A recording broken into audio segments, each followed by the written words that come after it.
This is not a dream.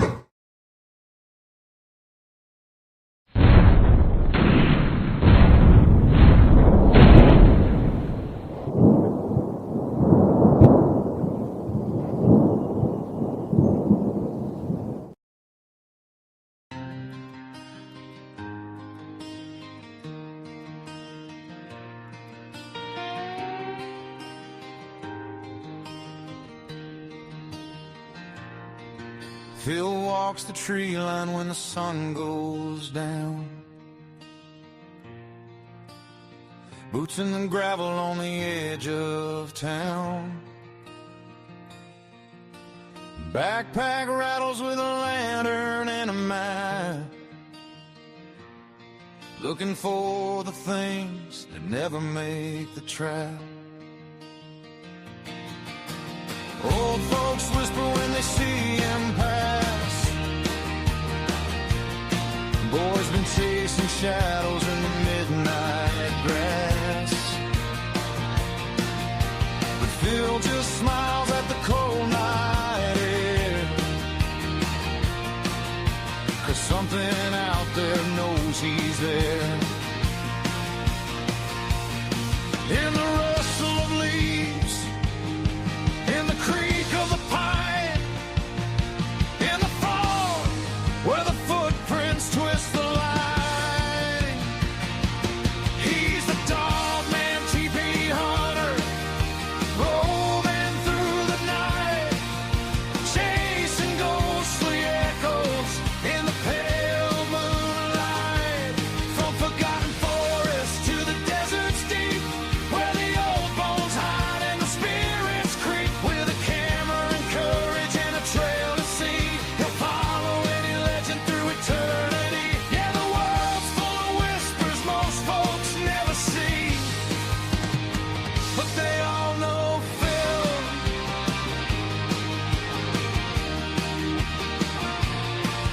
He slept in ruins where the cold winds cry, watched strange lights dancing in a cold black sky. Track bent branches where the tall grass sways, heard something breathing in the forest haze. Every dusty road and every haunted bed holds another secret he's about to defend.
running wild and free.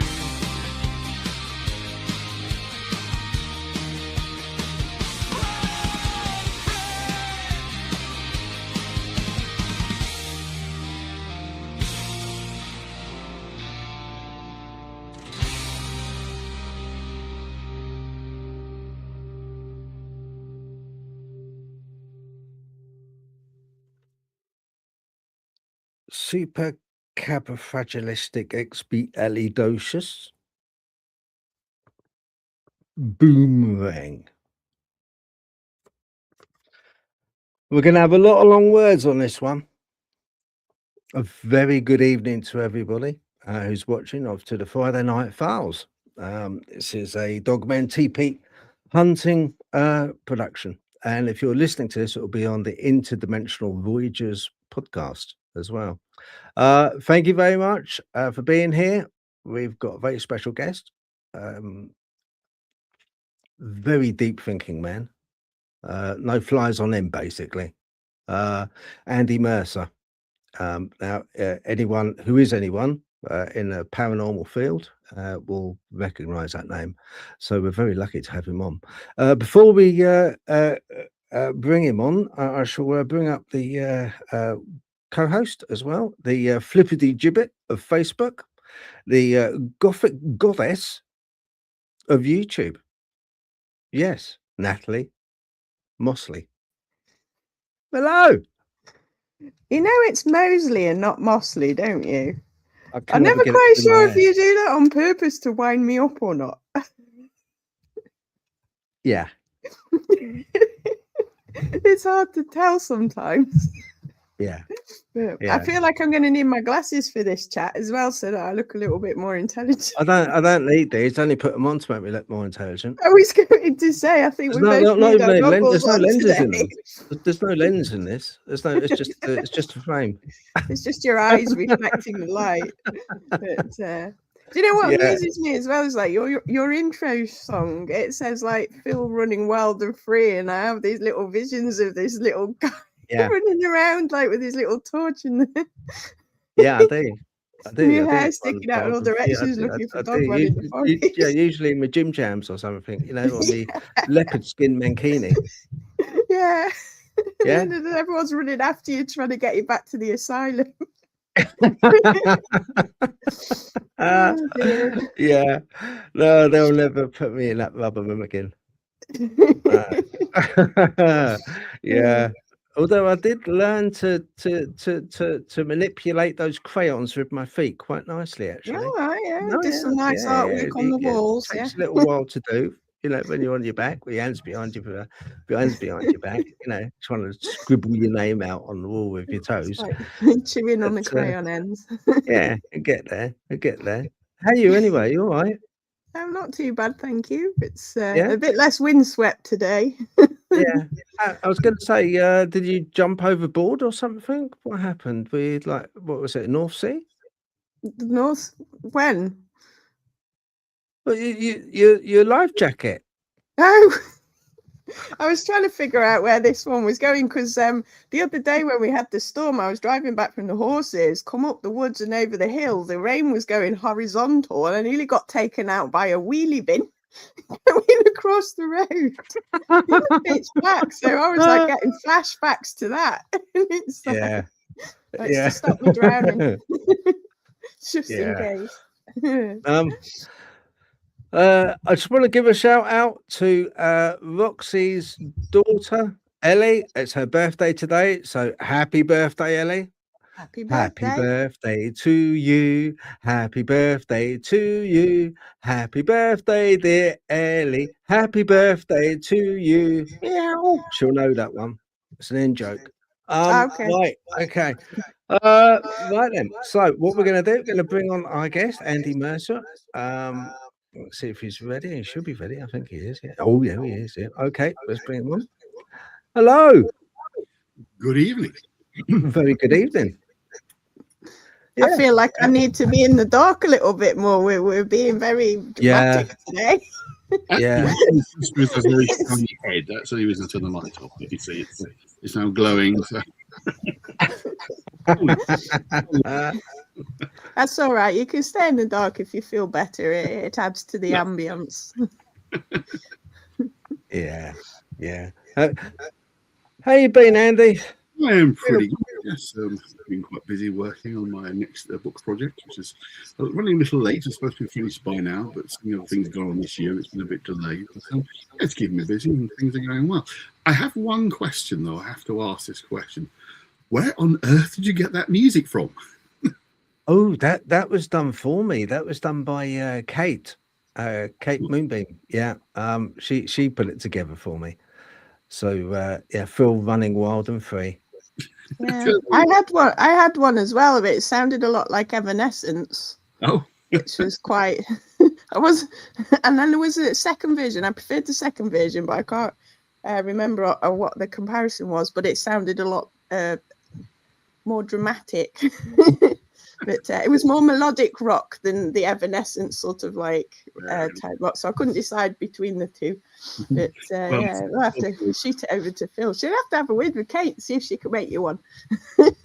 As Phil knows from conversation we had during the week, I like very, very, very, very heavy metal, very extreme deathcore. So my theme tune would be probably unplayable.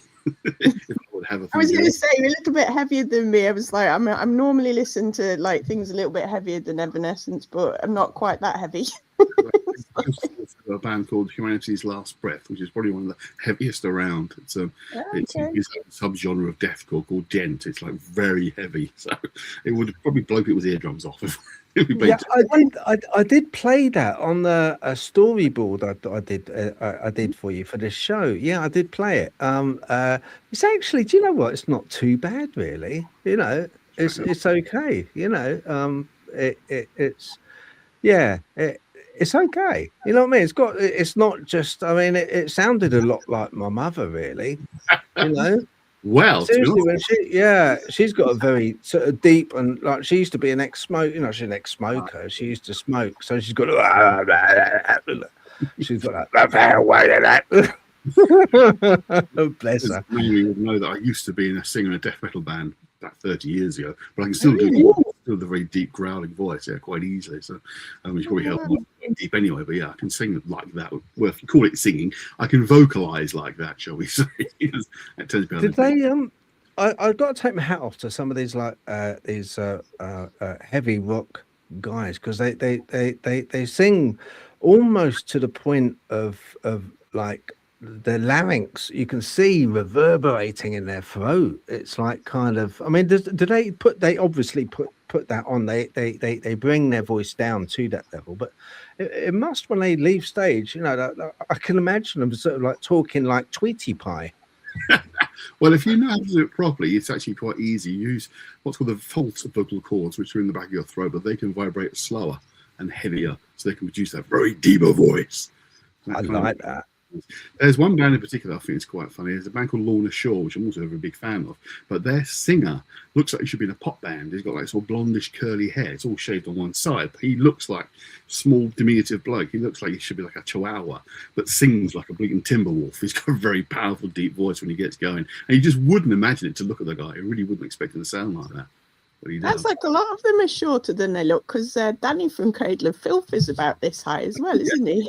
Yeah, like, if they're even still going. Yeah. Does that mean is there a height restriction on it then? Do you think? Either really tall and skinny with this sort of like the Norwegian, Swedish type death metal, or you get down and go really strong like that. The tall ones a bit stretched. Sort of vibrates you down a bit and like compresses everything. More to the black metal, which is very it's up here somewhere, you know, like that. So, but then they're tall and thin, so they stretched out the vocal cords in the other direction rather than pulling them out. Planning, was it? Oh, right, I'm going to just quickly run through some people that have come on the chat. We normally have quite a busy chat. Right, you've got MT Paranormal. Hello, Mike. Hope you're keeping well. It's been a while since we've spoken, Mike. I've got to catch up. I've got to be honest, I've been a bit lazy. I've got to catch up with your channel a little bit. But he does some brilliant paranormal stuff. He is out there in the thick of it at night. In woods, forests, in the States. He's very good. He's got a lot of equipment as well, you know. Right. We've also right. We've got Kate. Very good evening, Kate. She's the one that does the title tune for us. Very very talented lady. Got let's have a look. Susan Woosden. Hello, Susan. She runs Ghost and Paranormal Society, which is based in Clacton-on-Sea. Very good group, small group, but a good group. Very genuine. You know, they're non-profit. Very very genuine group.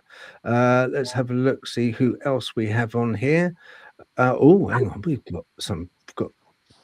Oh, Jane Mosley. I say her name correctly, you see. Hello, Jane. I say it properly, otherwise she'll be around your door.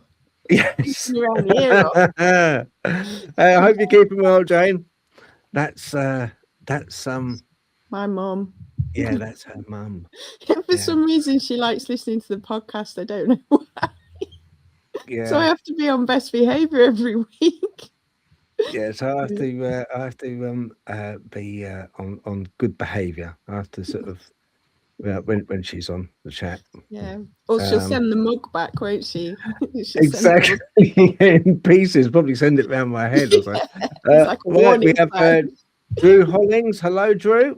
Thank you very much for joining. We also got Keith Aston. Wouldn't be anything without you, mate. I'm so glad to welcome you back. It's lovely having you back, and you are moderator as well. So we've got Larry Luttrell, moderator. We've got Dawn, which is Sasquatch sister, moderator, and Kate as well. And of course, Roxy B, who is the admin. Right, so let's have a little look. Oh, who's this? We've got Michigan Cryptid. Hey, all. Yes, hey. I hope you're keeping well. Thank you for joining, sir. Oh, lovely. Ready, Steady Retro. Very interesting lady. I like Ready, Steady Retro. She's got some cool stories. Brian C UK. Hi, Phil. Chat, hope you're keeping well. Yes, keeping very well. Thank you very much, Brian. Thank you for joining. Good to see you here. Let's have a quick look. Michigan, Brian. Yep. Kate. I will get back to the chats as the evening progresses. Right, let's continue on. Thank you, Kate, also for putting the links up for everybody. Do appreciate that. I'm going to put the chats up on screen, and because I've done that, I'm going to alter the screen about, because it's not fair for Natalie to have the chats like that. Maybe, do you know what, people? I think I might just turn it round so it's that way. Okay. And I will change the background for you. Right. Andy. When did you start getting into the paranormal, and was it something that kind of you naturally organically came into because strange things happened when you were younger? Were you questioning nature about these sort of things? Well, the short answer is yes. I had an experience when I was about 9 or 10 years old that really mystified me, and it still mystifies me. It was a very interesting encounter. There was not some dark haunted mansion house. It was in the middle of a summer day in the daylight, just in a country park. Do you want the full story? I'll give you the full story. Here, where I used to live in Essex, there is a place called Coalhouse Fort. Now, it's a fort that was built originally in the Napoleonic times and then was built up more in the First World War and then again in the Second World War. It was used as a protection for the Thames. It looks over the Thames estuary, so it was designed to look out for obviously any ships coming through or aircraft in the Second World War. It had been in use, say, since the First World War, continuing, but by the 1970s, 80s, it was completely closed down. It was abandoned. It was not used. It was considered unsafe. Parts of the building were collapsing. So it was fenced off, corrugating iron surrounding it all the way around.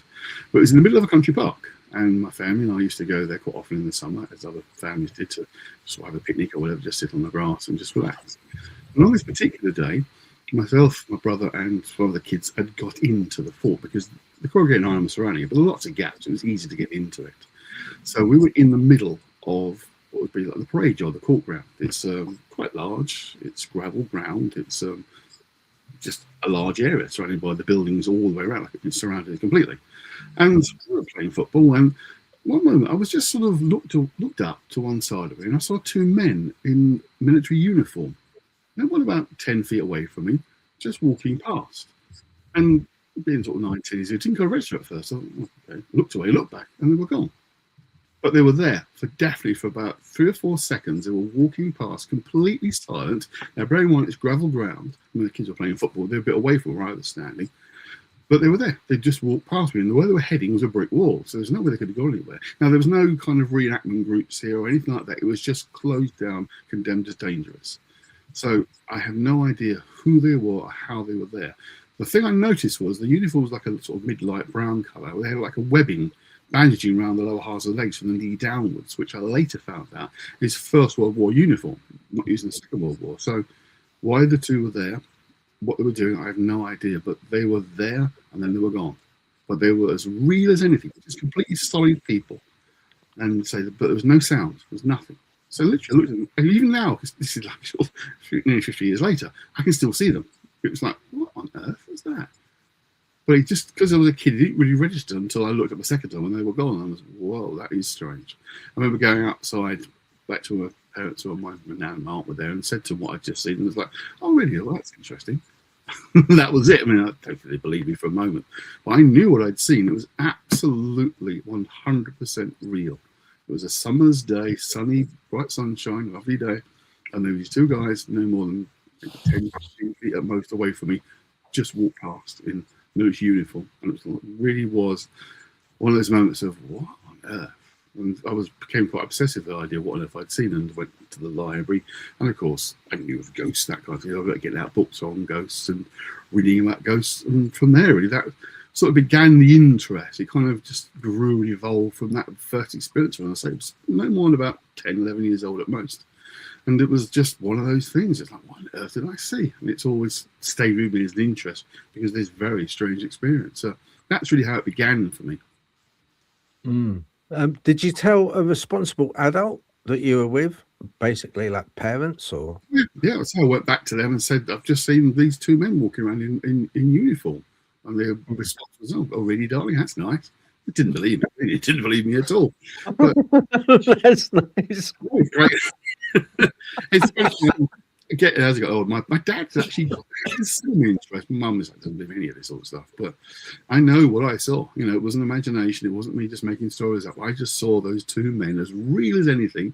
They weren't like wispy or transparent. They were just like two physical men walking past, but as I say, on gravel, but no sound. That's the one thing that stopped me. I could hear the kids playing the football nearby. I'd kind of pull over to one side. They were further over this small grass area. This is like a gravelled area. And if anyone's ever been to Cold Asphalt, you'll know the area I'm talking right in the middle. It's like a massive big courtyard. And I just walked towards, well, there must have been a door there once, or a building or something, but by this point, where it had been obviously readapted for the Second World War, so I knew they built it up further. Found this out later, of course.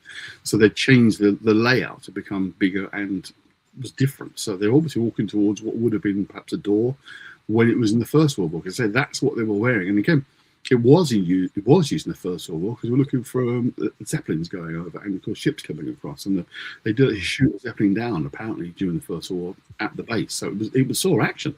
So it was definitely real. I said there were definitely people stationed there. Again, I found this all like years later. Didn't know at the time, of course. But that just stayed with me as an experience, as being the first thing that really caught my attention. Yeah. These two guys. Very limiting as well. You know, when you go to the library when you're a kid, because I mean, you're about. I think we're about the same age. You know, I'm 32. But I was going to say we're all 21 here, aren't we? In the libraries, all it was that they had that archetypal book which had kind of like the monk by the side of the altar, and you had that other apparition coming down the stairs as well. Absolutely. It was very limited. I remember going to Greenford Library where I lived in Greenford Village, and I went there. And it was like you had a Loch Ness book on Loch Ness Monster. But yeah, very, very few books there was in referencing for anything like that. You know, I'd have to interject. I was quite surprised. This is Basildon, where I used to live. The library there was actually really good. It had quite a good selection of books in there. I mean, I discovered books like there's a book called Francis Barrett's The Magus, which is like a major occult text. They had it in the library, which really surprised. really? Yeah, that really surprised me. Run. Yeah, I took that out. I've lost count of time I took that out before I actually got a copy myself when I was in my teens. Like, it was like, I was really surprised what they had. They had a lot of good ghost stories. I discovered the ghostwriter M.R. James because of looking for ghost books in the library. I mean, he's fiction, obviously, but Yeah, M.R. James, yeah. it's No. That's strange. Yeah. Wonder if you've just had a lot of ghosts, because like when I was a teenager, we lived in Wales, and it was mainly books on dowsing, standing stones, and megaliths. Yeah. Because obviously we were in Wales. I don't remember a lot of ghost books in there, but there was a lot on dowsing, and so you must have been in the more more paranormal inclined readership in the library than my way. The head librarian has a lot of control about what could be stocked in those days. So clearly, whoever's in charge was interested in the paranormal as well. They seem to have been able to get these books in. Just running ghost books through the library, basically. With those soldiers in mind, I mean that's kind of like bordering on the stone tape theory, you know, like a replay. That was very it was, yeah. So I didn't get any sense of aware of me at all. They were just literally just walking past. I mean, I know when we sort of like we met at that Colchester Castle when I was anything, and that's where I would ordinarily have expected when I was drifting off with my head torch and my camera and stuff. That's what I was expecting. I was expecting a lot of replays of previous enactments of kind of people or, you know, of the period walking through. And is that something that, you know, you think is happening? Do you think that does happen? Or do you think that energies are stored in bricks, are stored in the mortar, the very fiber of a building? Do you think it can cough back up a projection of what's happened? You might think you were more along the lines of the EM, electromagnetic field of an area, because you can have obviously buildings that have completely disappeared and still see the paranormal occurrences happening because the energy in the area seems to store something. I've always been of kind of the opinion it's an interaction between us, our brains, and the environment, picking up the signals of the environment around us. Whether they are literally there, whether those men were literally there walking past me, or it was just obviously a kind of mental projection of them, I don't know. But I always see it as kind of interaction between the two. So an area can have energy that's stored, an experience that then gets replayed. I mean, a classic example of that is, funny enough, where I'm going this weekend. I'll tell you more about it a bit later on, because I'm sure you'll be interested. But the building we're investigating is actually on the site of a previous building. And one of the better known sightings of ghostly apparitions in the building that's there now is of a woman on the stairs, but she's not quite on the stairs. She's a bit off of them. And we know from historic research, the previous building, the staircase, was in a similar position to the current building. So she's probably walking up or down the original staircases of the previous building.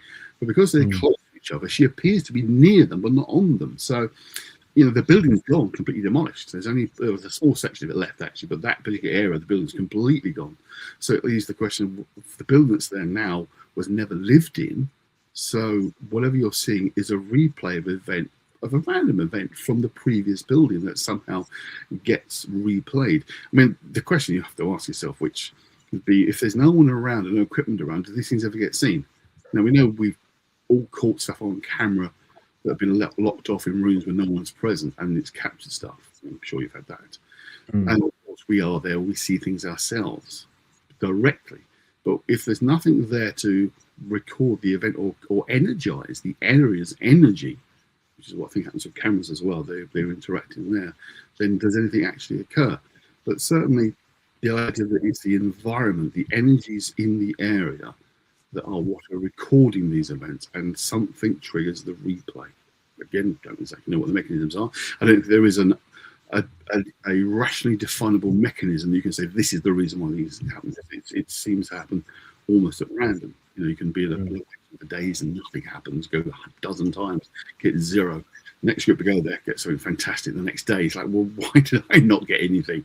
I've been on those kind of more longer term investigations. We keep going back to a place and nothing really seems to happen. And then someone else has the one-off occasion or they get something. So there's no logical, rational pattern you can determine, but I think it's the energies of the area is the thing that somehow stores the experience, whatever it might be. I wonder if the building has some, or a building has some effect, because I'm just thinking about it with you saying about the stairs. There's another building on top of it and she's slightly off kilter with the stairs. But if you actually took the building away, we don't see ghosts hovering about 20 feet up, going up and down. So I wonder if the building interacts with the environment somehow. And then once that building's no longer there, whatever it is that's going up and down the hypothetical stairs is no longer able to go up and down the stairs.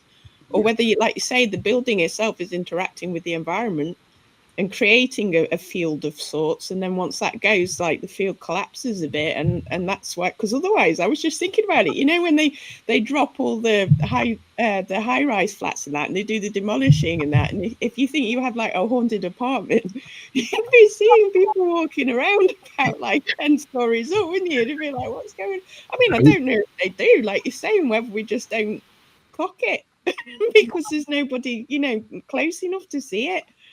That's an interesting thought. It's an interesting thought, actually. I've seen a sort of a figure sort of 20 feet in the air walking along because the building is disappeared. But I think going to something there as well. I think you're right. There is a certain sense of whatever replaces it also contains the energy as well that continues. I mean, in terms of a place interacting with where you're going, again, I won't name the place yet. I think we'll keep that for later. But where I'm going at the weekend is the one place I would say more than anywhere else does react to whoever's there. No doubt about it in my mind. Back in the early 2000s, I was involved very regularly with a company called Fright Nights, who were the original ghost investigation company that set up the public could go along to. There's hundreds of them now, but Mystery Mag and Fright Nights, we've got one case for the other, is the original one. And we went to Woodchester Mansion, I'll name it. We went there regularly in about 2002, I think it was, 2003. We had like a long kind of regular events going on, and I was on most of them. And you could tell the difference if the group who paid to come along were like a bit flat, not that bothered, not that interested. Nothing much happened. The building definitely reacted. If you were enthusiastic and excited to be there, looking forward to, or scared to leave, whichever one you would put it, then the place reacted. And when other locations, to a certain degree, have always done that, I think, but never more than at Woodchester Mansion. It seems to react to the people in the environment more than anywhere else. So that is definitely a part of the place. So it is that there is I'd say Ian Field I stick with rather than Stone Tate physical building, but the physical properties of a place can perhaps be part of the energizing process. But our interaction with it is probably the critical factor that really makes these things come to life. I was going to say, with odd word to use the paranormal, but yes, become reactive to our presence. Absolutely. Do you know, Susan brought up, and Kate, thank you very much. You're very generous. Do appreciate that. And do you know, it brings up just a quick thing. All right, because I'm going ahead of myself. Hang on, I'm a bit ADHD. Susan brought up a thing about she used to go to the library. And when she went to the library, she saw books on Borley Rectory. Now, that brings up about, yes, Andy. Yes, indeed. I can see your face. Yes, exactly. The lady coming down the staircase, which is above the staircase, is the same as Borley Rectory because there's a nun, very famous, in a nun's walk. And she has been spotted and seen where she walks above the ground, slightly above the ground. I think it's about...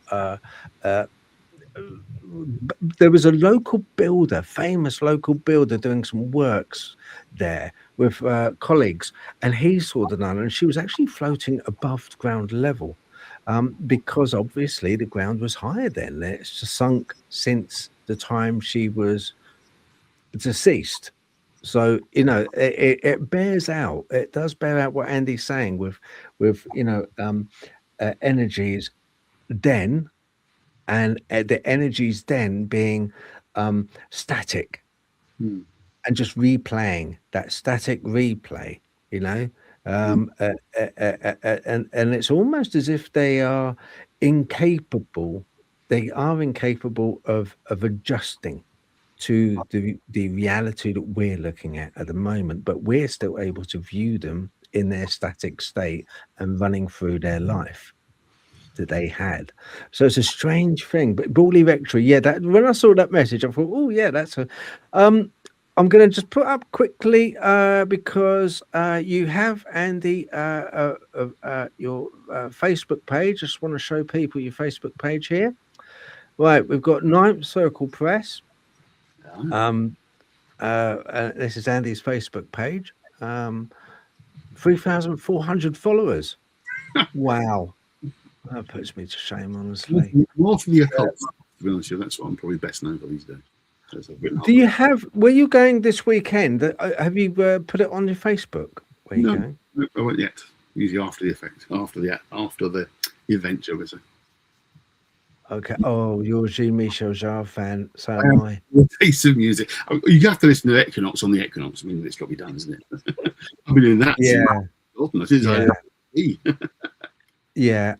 Do you know Oxygen, Equinox, you know, all Jean-Michel Jarre stuff. I just love. I went to see him at the Docklands. You know, when he was at Docklands. Was that? Or when was that? Early 2000s? No, it was 90s, wasn't it? Oh, that was 1997, 6, 7. Do you remember you was were it? The second night? Because I know the first night was I was there. The second night it rained, which was a bit annoying. But yeah. No. I think we were there at the same time then, yeah. Because across the river, you saw that empty kind of factory, and it just lit up full of the pyrotechnics, and it looked like a fire inside the building across the river. It was a fantastic concert. Absolutely one-off. I thoroughly enjoyed that. I've met who actually were at that concert as well, because it was 20,000 people. No, it was like 50, 60,000. It was massive. So quite a lot of Londoners did go along to it. Keep running into Yeah. It's a shame. I would have liked to have seen the Notre Dame one he did. Yeah. That looked pretty cool. That looked pretty cool. But yeah, no, Jean-Michel Jarre, brilliant. Yeah, that's absolutely excellent. I remember sort of at the same time I was listening to Oxygen, Star Wars came out. And Star Wars was a big thing, and I remember being as a kid. This is how you know, imagination goes. I used to be underneath the dining room table, flip the chair up, and the legs of the chair would be the turret of the gun on a Millennium Falcon. Yeah, and every time my sister came into the room, I'd like sort of like kind of just attack her, you know. It's a laser gun, and she would just go. God, he's so stupid. Because she was 6 years older than me, so my sister was like, oh, he's such a stupid boy. Particularly the early Jean-Michel Jarre. Check out a German guy called Klaus Schulz. He was in Tangerine Dream at first when it first started, but left them long ago. But he unfortunately passed away recently. But Klaus Schulz, check him out. His stuff is a similar vein. I prefer his stuff, to be honest with you. It's more energized. It's really quite flowing. But I thought Jean-Michel Jarre stuff. But yeah, Klaus Schulz. Anybody, if you like Jean-Michel Jarre, look for Klaus Schulz. Yeah. I've look at that. I've got your website as well for Ninth Circle. I just want to show people this one. Just if you could explain for people, you know, about your website, what you do. I know what you do, but if you just explain. Well, I publish esoteric occult books under the banner of Ninth Circle Press. The Ninth Circle comes from Dante's Inferno. The Ninth Circle is the deepest level of hell, where Satan is frozen in ice. I'm a huge fan of Dante's Inferno. I read it as a kid and got quite spooked by it. The parts I understood, because it's not easiest to read, because it's originally in 13th century or 12th century Italian. So it's not the easiest to read. Even the translations aren't brilliant, but there are some very good ones now. But that's why I chose that name, because it is, you know, we are into the occult, so we're going to be condemned to hell without a doubt. You know, as far as Dante is concerned, we're all destined for the deeper regions of hell. But yeah, so I've started a few years ago. My kind of semi-retired psychotherapist, did that for like 20 years and decided to move away from where I was living, to move from Essex to over here in the West Country, and basically to start up the publishing company. I've been writing a few books as well, a few been published. So, but it's difficult to make a living as a writer, but as a publisher, you've got a better chance. So that's what I've been doing. So it's they're all fairly limited print runs, always fairly short. They're quite specialist text. They're kind of advanced stuff. Yeah, because when I was looking at this, you've got quite a few authors on here as well. Yeah, that's my team. Yeah, some of the books are already out. Others are going to come out in the next year or so. My diary is about a year ahead of published titles. I only do about 3 or 4 a year, so it's a slow, because I do everything. You know, I write some obviously, but I do all the editing, the copy work, the layouts for the printer, and sort out with the printer, get the printer to print them, and then I distribute them myself. I pack them up and send them on. I'm cheap bottle washer, as they say. Because when I was first looking at it, I like kind of it just that chap there, Ben Tweedle, in that photo, I thought it was Rasputin. It's a brilliant picture, isn't it? He absolutely loves it. I'm telling you about his partner, but it's a really good picture. He's predominantly known for writing weird fiction, which is a more of a long-term plan. It's not something I'm doing yet, but we've talked about doing something he's written something that's very occult related, that potentially is more than just fiction, which we've talked before about him doing an edition of at some point in the future. But he's a good mate of mine, so he's up there partly because he's a good friend, and he's been very supportive of what I do. He's the manager of a shop called Courtyard Books in Glastonbury, which is probably the best occult bookshop in the country. Oh, okay. Second hand is fantastic, definitely. So if you look for Courtyard Books, then you'll probably find me. Okay, right, all right. So people, that's it. Ninth Circle Press. So check it out.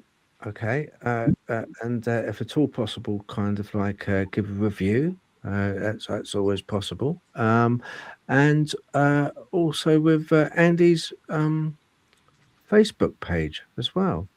Please do, give it a follow. If you want to give my one a follow as well, it'd be lovely. But that'd be great. With Faust, it's with the Ninth Circle of Hell, it's quite interesting. I think we'll go in a little while. We'll go into that a little bit, because I was reading Montague Summers. Have you heard of him? Of course. Yeah. He's an interesting character. Very interesting character. Leaning, obviously, but haven't been in the clergy, but yes. So we'll sort of dive a bit deeper into that, because we'll have another guy on soon, just popping on really is a friend of the channels, and his because my knowledge of deeper kind of like occult texts and things is limited, Andy. It is limited. I don't have your knowledge base that you have, I must admit. About 40 years of research. So, yeah, exactly. So right. So that's a kid. When you now. There's kind of like a bit of a split off that I can see with you, what that happened. You're interested in one part with the ghosts and the paranormal, but then are you also interested in the more mediumship and the more psychic side of the paranormal? Again, because of personal experiences. Absolutely.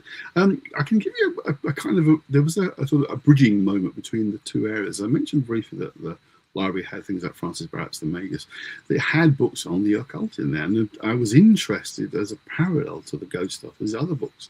And I came across an organization called the Hermetic Order of Golden Dawn, which was a group from the late 1800s who were kind of revitalized modern occultism. They were a very, very significant group. The original group didn't last very long, but kind of broke up into various splinter groups, one of which was Alistair Crowley, who people may have heard of, was involved in as well. But I came across all their ritual material. There was a book called The Complete Works of Golden Dawn, which again I was able to order through the library. I think it came from London or something, but you could get it service, which is quite amazing. And got hold of it, and again, it was one I kept checking out, and hand copied quite a few of the rituals in it, because it was like, oh, I don't want to lose this book. I didn't know. When I talked to teenagers, I didn't know I could get these books for myself. There was no sort of Amazon to order them from. You had to just get what you could get. And I found out bookshops in London later on that stopped this sort of stuff. But at this point, I didn't have much money. I was a teenager. And I started trying some of the rituals out, saying these words and waving your hands about and doing all sorts of things. And I felt something from them. It's the best way I can describe it. I felt a connection with something. It's like I could feel energy around me. It's the best way I can describe it. And it wasn't just my imagination. I could feel this stuff. It was absolutely real experience of something was happening. And what I would say later on was that they were attuning me to stuff, attuning me to the other world, or whatever you want to call it, the energies around us. And it was definitely having a developmental effect. Now, a lot of people these days go to like spiritualist churches to do developmental courses in mediumship and that kind of stuff, but there was nothing like where I lived at all. Nothing I knew about. Anyway, there was, but I knew nothing about it. So I was literally just working on my own and following this Golden Storm rituals, learning to use tarot cards, all that kind of stuff. And working with tarot was what made me think there's something going on here. I was giving friends readings, and I was getting images of stuff that were going on in their lives they hadn't told me about, and I described stuff to them. They were a bit like, "Whoa, how do you know about that?" And so, I don't know. I'm just seeing it. And someone say, "Well, someone's told you about that kind of thing." But it was just imagery and feelings I was picking up on them. Often, like with girls, particularly like hadn't told. There's one friend in particular who just couldn't believe it because he never told anybody about this girl, and he was really mad on her. I was like, "Just describe what you look like to him." And it was quite. The hell do you know that? I don't know. This is what I get. So that was something I realized I was able to do, and how it developed more with the ghost stuff was, and particularly when I work with Fright Nights, I have this kind of like a locations ability. I can see a place, how it used to look in the past, and describe what I'm seeing, how the building would have once looked, people in it. Just again, it's just snapshots, not talking to anything, interacting with anything. It was more like a snapshot of the past, and I was taken to places I didn't know about. I was basically tested, what do you see, what are you getting? And I describe it and was been told afterwards, you're pretty accurate at that. You do know this place. How do you know this? I don't know. I'd close my eyes. I'd just not even think of anything particular. I let whatever's there come to me. And that's what started to happen with those locations. But it was all part of this whole journey of exploration with the esoteric stuff. I jumping forward a little bit into my early 20s, I discovered a place called Atlantis Bookshop in London, which was a brilliant little bookshop, which is still going. I'm quite friendly with the owners there. And it was only a couple of tube stops from where I was working at the time. My first major job in London was at the Royal Exchange, which is in the middle of London, in the financial district. And the Atlantis was maybe 2 or 3 stops away to visit. And I'd gone there and bought a book called The Secret Grimoire of Turia. Now, it's got a history in itself, and I actually gave a talk in January at the Occult conference in Glastonbury. I talked about my experience of working with this particular book. It was my first real attempt at working with proper ritual magic. And what you do is you create certain items to use for the ritual work. You have, say, certain invocations for spirits, demons, angels, whatever you call them, to appear. And I had an absolute sense there was something with me when I did those things. It really was a sense. It was one of, as I said in my talk, the funny thing was, it wasn't like it was like standing in front of me or to the side of me. It was just around me. I could feel the energy. I mean, the air kind of buzzing around me. I was doing this sort of thing in the middle of the night because I was living with my parents at the time, so I couldn't start doing strange rituals in the early afternoon. They noticed what was going on. So it was often gone to bed and just quietly announced this stuff. And what I noticed was it was there. There are things you do which are to banish the things afterwards, and I'd do the banishments. And there was still a sense of energy around me. And often, for a good 2 or 3 days afterwards, things would happen in my room. Things would get moved around. Things would disappear. Nothing major, nothing substantial. Just little objects would be in a different spot. I'd say to my mum, "Did you move? Did you not be in your room at all?" Or they'd just disappear for a couple of days, and then they'd return to me in a different place in my room. So there was some residual effect as well. So it left me convinced I was working with something, and over the years, or the whole story, I've got a much clearer sense of what it is I work with. But one of the things that really captured my attention was a thing called Enochian magic, Dr. John Dee, which was the next read in the early 20s. Yeah. That completely blew my brains out. I was working with, of course, scrying, and some of the scrying work involves kind of what you might call astral projection, if like, you go into these other realms of reality. And I was Mm. experiencing these visions very clearly of places I was going to, beings, people that were there, and I was making quite copious notes about what I was seeing. Now, going back to a guy I mentioned earlier on, Aleister Crowley, he'd worked with the Enochian system in the 1910s, and he had what called the vision of the voice, which was his experiences of working with Enochian. And what he experienced was completely different to what I was experiencing. So you think, oh, it's this famous guy seeing this stuff, and I'm seeing different things, and I'm doing something wrong. But this was the early days of the internet, just starting out, and there was a guy in Denmark, whose name I can never remember. It's really noisy, I've forgotten his name. But he was put an online, like a blog, an early version of a blog, of his experiences working with Enochian. And he was getting the same things as I was getting, the same imagery, the same visions, the same feelings. I'm like, whoa, that's really intriguing. So two kind of average guys who didn't know a lot about anything were getting the same stuff. Things were different. So it became clear these things respond to you, who you are as a person. You see and experience these things according to your own beliefs and ideas. So who would have contrary experiences of the same thing, but their sense of who they are and their understanding of things definitely influences what you experience. So it's not sort of set in concrete. Those experiences will alter and change depending on who you are as a person. And that, to me, was absolutely fascinating as well. But the side of all of this was my sense of picking up on places and locations was getting stronger and stronger through doing things with this ritual work. There's this attunement, if you like. So there is a strong parallel between the paranormal and the occult stuff that I've done over the years. But my focus is more occult based today because it's now my profession, if you like. But the paranormal has always been in it as well. So just to clarify for people listening who may not know, for a start, it's not just a case. Don't think that you can pick up a grimoire or a book and start doing a ritual straight off the bat. It doesn't work like that. It takes an awful long time to prepare and to read through the ritual. You have to read through it. You have to learn it. You have to absorb it. These rituals. It's something which, in a way, with the ritual itself, with a lot of grimoires, they're set out. The closest analogy I can use is a QWERTY keyboard. A lot of times, when QWERTY decided to lay out a keyboard in such a manner as we have nowadays, it's really to try and slow people up in the typing, because in typing pools they were going far too quickly with the keyboard that they had. So QWERTY came up with a keyboard which would hopefully slow them up somewhat. It's the same with rituals.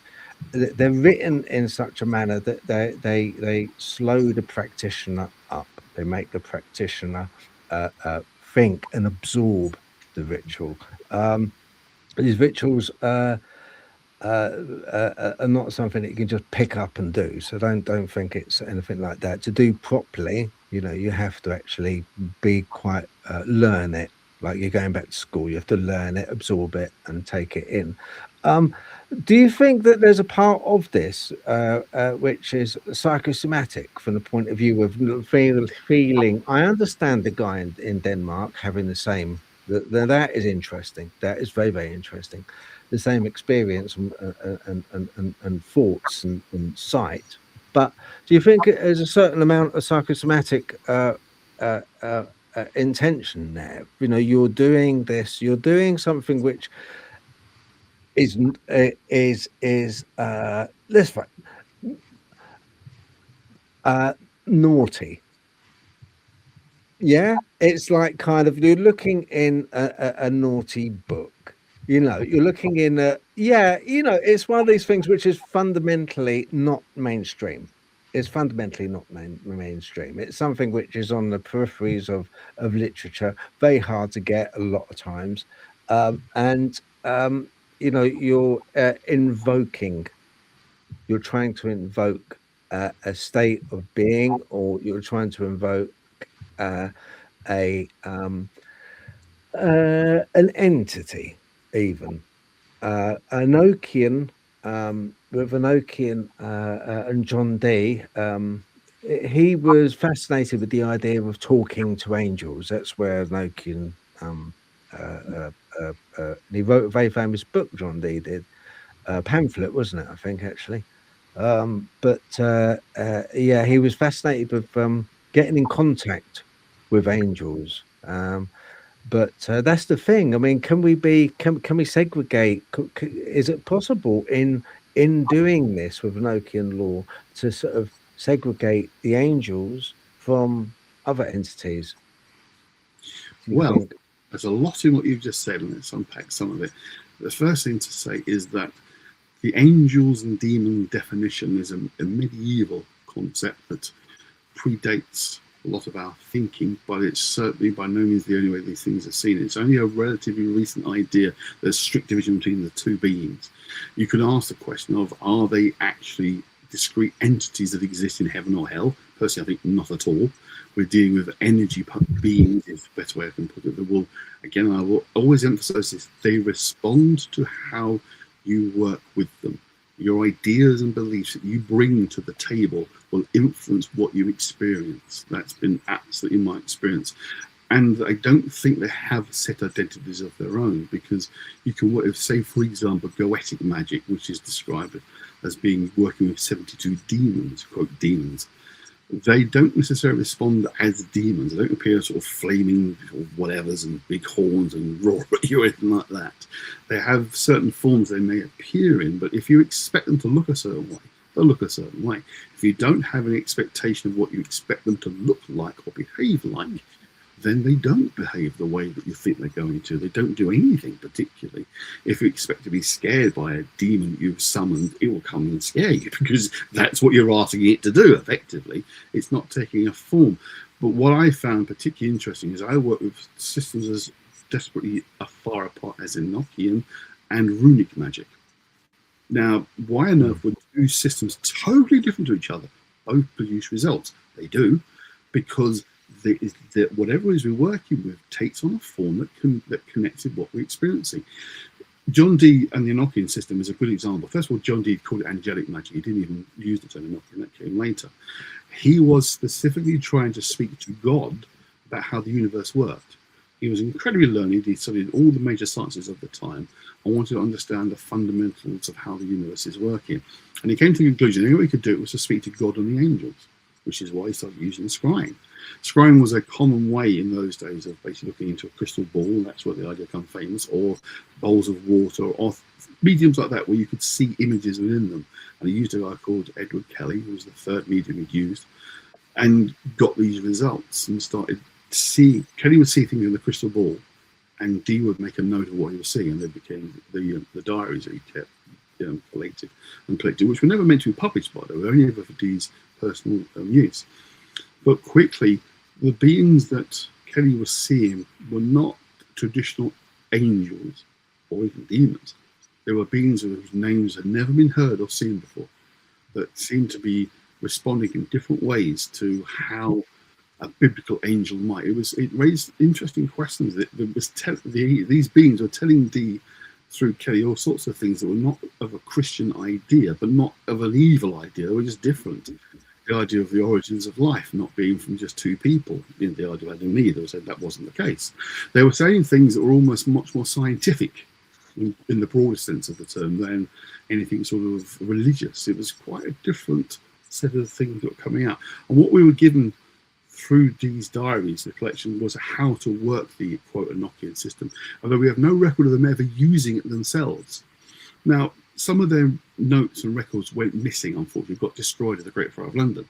And it's been speculated that perhaps what was lost was their records of them using this, quote, system of magic. It's not really a system, it's a kind of lots of bits and pieces coming together to form a kind of system which you can work with. But it's not systematized, shall we say. It's not a set out way of doing things. It's all a bit kind of all over the place. But again, a lot of the Goetic and Solomonic magic, which is like the angel version, those beings can be angels but respond again differently depending on what your approach is to them. They don't act in a certain set way. People often early on in working with this kind of things read that angel Frederica, for whatever better name, can produce gold for you, so they go for the ritual of summoning Frederica and the gold to appear, and surprise surprise, it doesn't appear because it doesn't work like that. It's very possible that whoever's wrote things like the Goetia, the 72 Demons of the Goetia, wrote of their experience of working with these beings based on their knowledge and background. And us, 500 years later, have very different knowledge and experiences and background, so have a different experience of them. But to your first point, it's one of those things that everyone could always say, well, you just imagined all of it, you know, it's all in your head. Well, yeah, it probably is all in my head, but your head's a lot bigger than you realise. Your head's interconnected with the reality around you. It's almost trans-dimension, if you like. There is that kind of level of what I'm seeing and experiencing. I play a part in it. It doesn't appear on its own, but it is there separate to me as well, because other people have had the experiences I've talked about before. Again, it's harder now because the internet's full of this stuff. I mean, you can download most of these books for free. You know, some of them are legal, some illegally, but you can.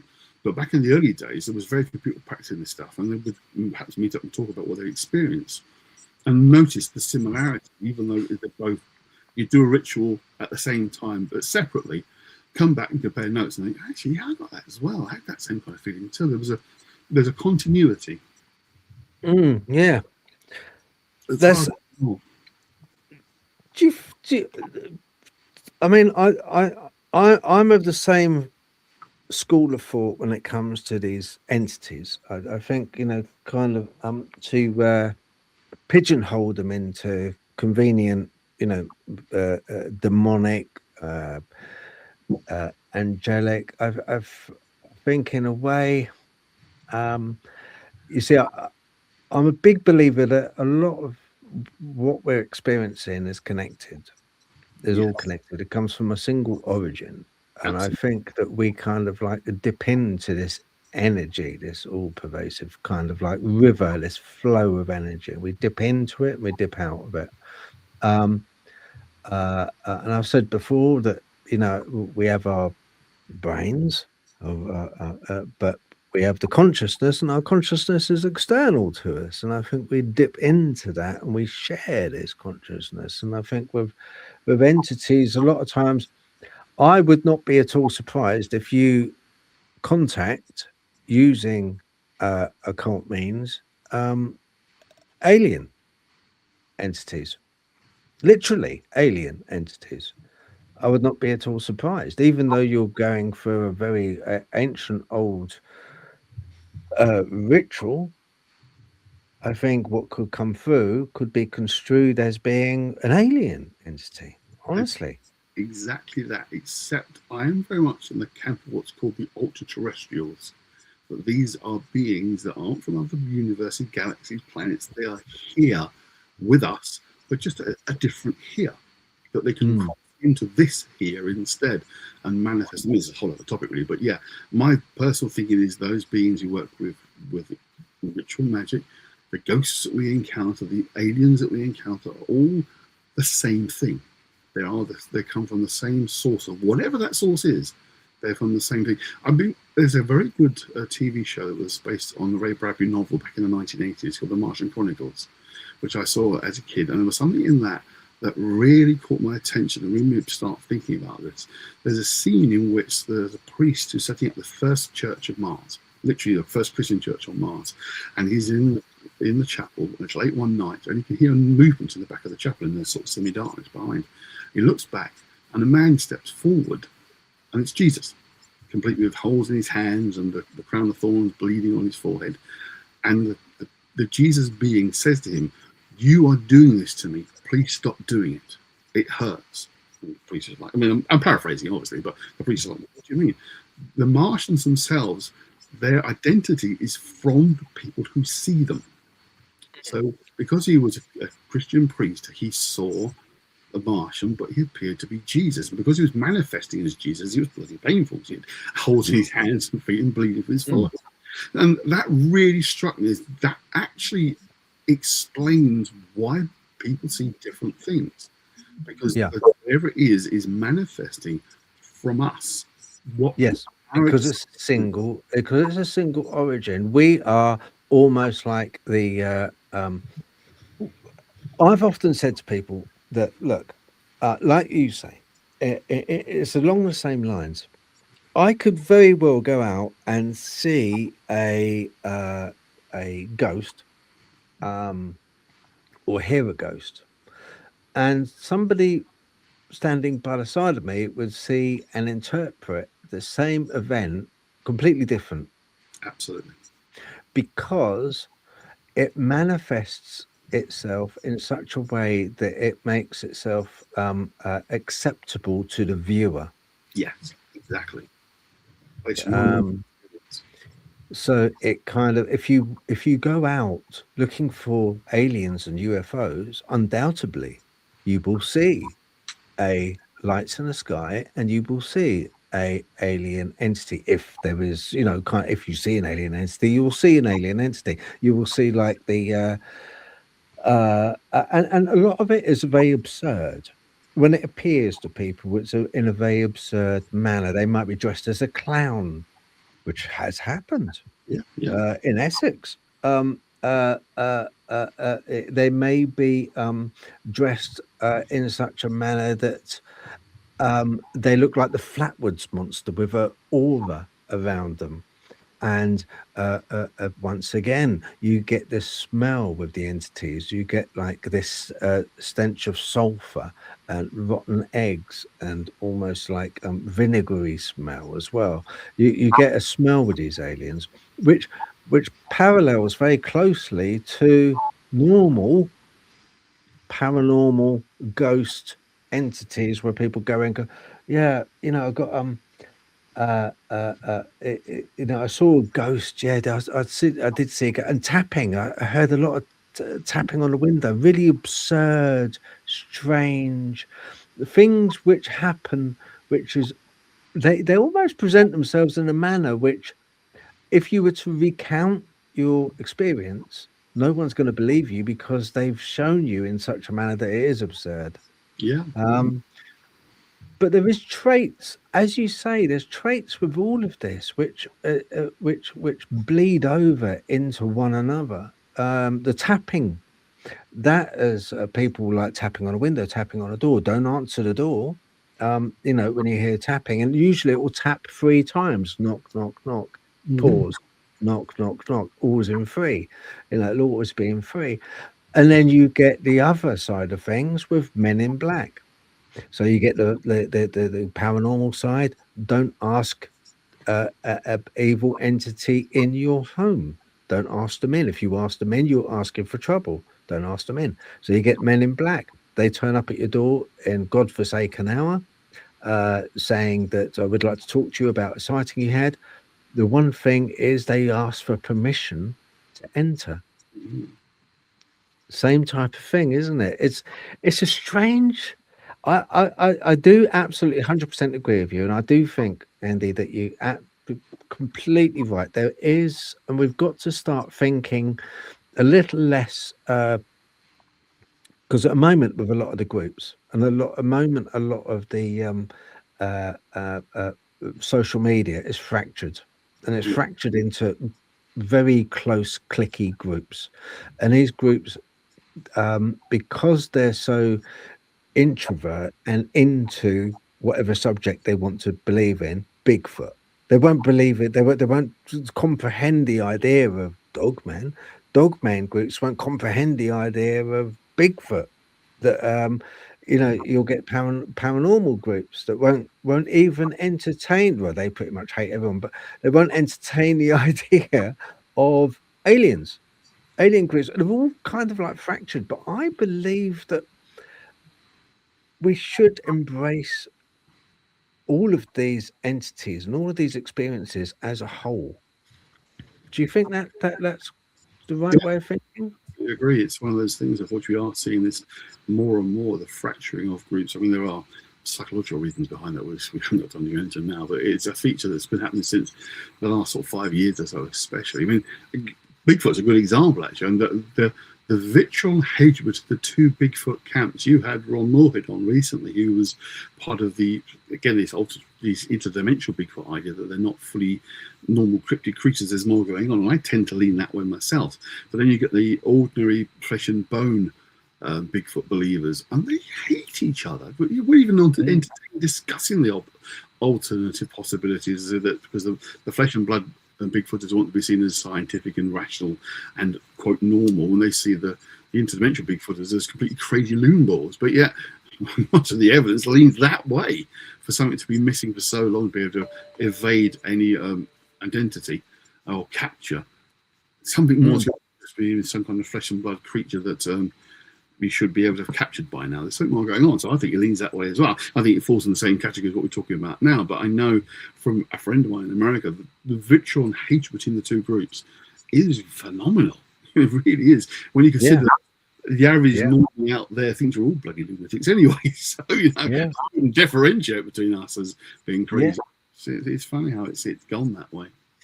Do you think that's more a nature of how they're perceiving them? Because it's like some people are more tuned into the paranormal than the physical, and some are more tuned into the physical than paranormal. It's quite possible, like you say, they're seeing the same thing, but the people that aren't tuned in like paranormally aren't seeing the paranormal aspects of the creatures, rather than, sort of like, and that's where the problem's coming from. So that's why they can't entertain the other theory, because like you say, if you're expecting to perceive, not expecting to, I don't even know if it's expecting to perceive something, but if you're only able to perceive something on a certain set of levels, if I turned around and said, well, actually, there's a great glowing aura around it and you can't see it, you're just going to be like, what the hell? Whereas like you're seeing the aura, but you can't see the physical thing because you're seeing the aura around it going, it can't possibly be completely physical because I'm also seeing metaphysical. And it's like, so some of it is like a perception filter on what we can and can't perceive as well. Because it's like when you were saying about the creatures, it's like it is how much of what we're seeing of them is deliberate and how much of it is them being forced into a form. Yes. And like you say, is it painful for them? Which is why the demonic tends to have like more negative effects, because it's in pain, because of the way we're making it manifest in this world, possibly as well. Well, exactly. If you're supposed to be a flaming beast and your skin's on fire coming out of you, it's really painful. You're making it. Nice. Exactly that. I mean, as I say, those creatures will present themselves in the ways in which adhere to what your belief system is. And if you are out there looking for a flesh and blood Bigfoot, then you see a flesh and blood Bigfoot, and that's it. There's your proof, scientific evidence. It's a physical being. And so the guy next to said, well, hang on, he was glowing. It's like, I didn't see him glowing. He wasn't glowing. And there's a thing called the trickster element to a lot of this sort of stuff. Where these things are kind of toying and playing with us. I'm not convinced of that. I think, again, it's because the amorphous nature of the things themselves, they only partly form and because they can only pick up so much of us. But I think the key for me is they have no identity of their own. A common element, a lot of sightings I've noticed, particularly sort of out in the wild, if you like, is these things often start as a ball of light or pinpoint of light. Someone, Andy Collins, is writer I know quite well, mentioned many years ago, one of his books, this idea, these balls of light as being the first sign of manifestation. Or the photographs he and Graham Fitz were taking back in the 80s, they were like little dark patches on the footage, on photographs, and then people would see things, would seem to be an occurrence that somehow like a light or dark energy ball is the first manifestation, and then it becomes something else. So later on, as if their pure form of these things is as an energy. But I think it's important to get across the point they have no identity. They don't have a form of their own that there would be if you weren't observing them. But they are just totally mimicking what's being fed to them. You know what I mean? So it is purely it's like a ball of clay. So you make it into something.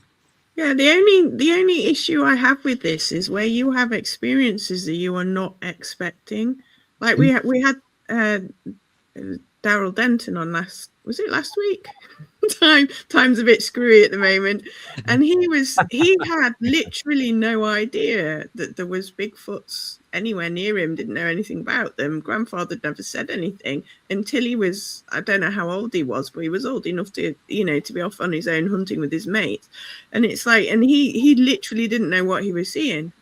And it's like, so how can the issue I have with they manifest the way you expect them is if you don't expect anything because you don't know about it and they still manifest to you, are they just borrowing someone else's expectations and manifesting to you in that way? Or is there some element in your mind that they've picking up on that you're completely unaware of.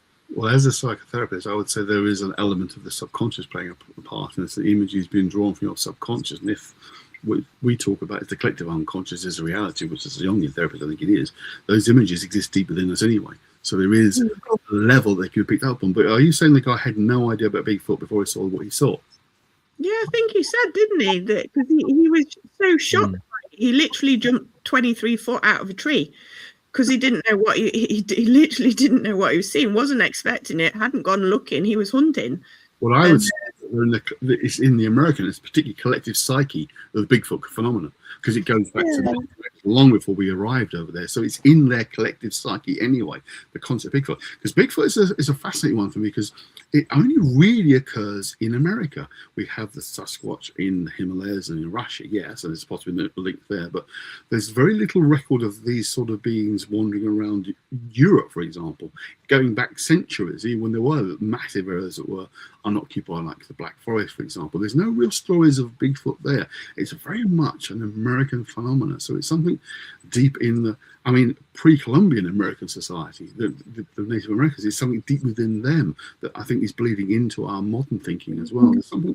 That's why I find Bigfoot itself as a phenomena fascinating rather than the creature, because it seems to be so strongly located there. You get cases around the world, obviously you do, but the number, the sheer volume of sightings are in North America, far more than anywhere else in the world, apart from so the Yeti idea. Yeah, they're more frequent. I think they're more frequent, definitely, in North America. Just quickly to go back, I think a lot of it. There is one group which is studying in the most scientific manner they possibly can, which is a difficult thing to do when you're dealing with something which is doesn't want to be seen, and leaves footprints, and then the footprints just vanish. The footprints are there, but then the entity vanishes. The Bigfoot vanishes. It seems to go nowhere further. The footprints just stop. And when you're dealing with something like that, it's very strange. The light anomalies that happen, very much so. People often see UFOs, and where they see a UFO, there is very often a sighting of a Bigfoot, being witnessed quite a few times. That has. We also have to remember that in every genre of paranormal and supernatural, there's an awful lot, especially people that have dedicated their lives to this. They kind of like grow. They learn to grow a barrier around themselves, and they're very suspicious naturally because they've been berated. They've been chastised, even, so to some part, over what they believe. So you get a lot of the scientific based researchers of Bigfoot who do take casts of prints, who do try and lay out a whole menagerie of trail cams, who do take samples, DNA samples, who do a lot of study work. Then you get the other camp, which are perhaps a little bit more on the side of, well, they are beamed down by UFOs, and they disappear because they're interdimensional entities. So when you're trying to, from the point of view of researchers who are more scientific based, it nullifies every time that it's mentioned that they're interdimensional and they just disappear. It's something that they can't categorize. It's something they can't measure. So they end up rebuking it totally. And that blinkers to a certain extent. So that's the reason why these two camps kind of they kind of like have friction between them. And I'm afraid to say that with Bigfoot, it's a very old entity. We have had it in Europe. We have had it in nearly every country of the world, I must admit. Years ago, and we've got it now on churches. You go into quite a few churches in England, and you'll see a big, hairy man holding a club called a woodwose. That could be very much construed as being a Bigfoot, a large, hairy man holding a club, which, funny enough, they often hear wood knocks. Is it because they have a club? Who knows? But and they were often put onto churches because the people going to church back in the day were very much in the belief of forest creatures, entities, spirits, demigods, even. So they were very much believing in that. And so in a way, what they did, they put these woodwoes, dragon type entities on the arches of the church to protect the church, because they were protectors. On fonts where babies were christened, they would have woodwoes with a club, because it was a protection. It was like saying, okay, look, we understand you believe in these entities, and to put your mind at rest, we're going to have them on a font. We're going to have them above the church, so nothing will harm you in here. Nothing will harm you. It's kind of a bit of a cop out, but it's just sort of getting people in and getting them so that they're reassured, because they were very much, it was a transitional time. But yeah, I think we've had these entities now. Whether Bigfoot is I think the term Bigfoot, and I think the Bigfoot that we know and love, I think it's quite a modern thing, and I think it was made famous. Obviously, I don't want to touch too much on it at the moment, but the Patterson Gimlin film was the one which made it very famous. That's what kind of made it a household name. But it was around prior to that, and it was in many countries, this entity, hairy man, woodwose, and it was part of culture years ago, written about in some parchments, some leaflets, pamphlets of old, very much depicted on wood carvings and stuff like that. So yeah, we have had that, in and around us. We don't often get Bigfoot so much in this country. A lot of people say we can't because what is it going to feed on? It's too big a creature. We are an island, relatively small. We don't have the forest. I think the whole of England, there's only about 5% forest or 4% forests, which isn't a lot. And yet people do see them still. So I think it's partly because, if you want my honest opinion, I think it's in the same realm, these Bigfoot entities, in the same realm as what as Andean was mentioning earlier. I think they are a energetic energy that presents itself from the same well, the same pool of energy, which we're tapping into. And maybe it's a case that someone will see a Bigfoot, and yet I will see a Dogman, because that's what I'm looking for. That would make sense. Could be. Anyway, I'll stop ranting. What do you reckon, Natalie? What do you think to Bigfoot being a actual thing in this country? Well, I've seen things in the woods around here, but I don't know if I'd call it a Bigfoot or not. But a lot of the manifestations of it are similar. But the thing I saw didn't look like a Bigfoot. But it sort of did at the same time. So, Spill the I mean, beans. What did it look I like? just What call did him it look like? Stickman. I call him Stickman. I don't know what it is. But the other thing is, the other thing that I seen in the woods also wasn't that tall. So it's quite possible the UK ones are smaller anyway. Because there's smaller woods, small, you know. But I don't know. I'm still on the fence about it But as an actual Bigfoot.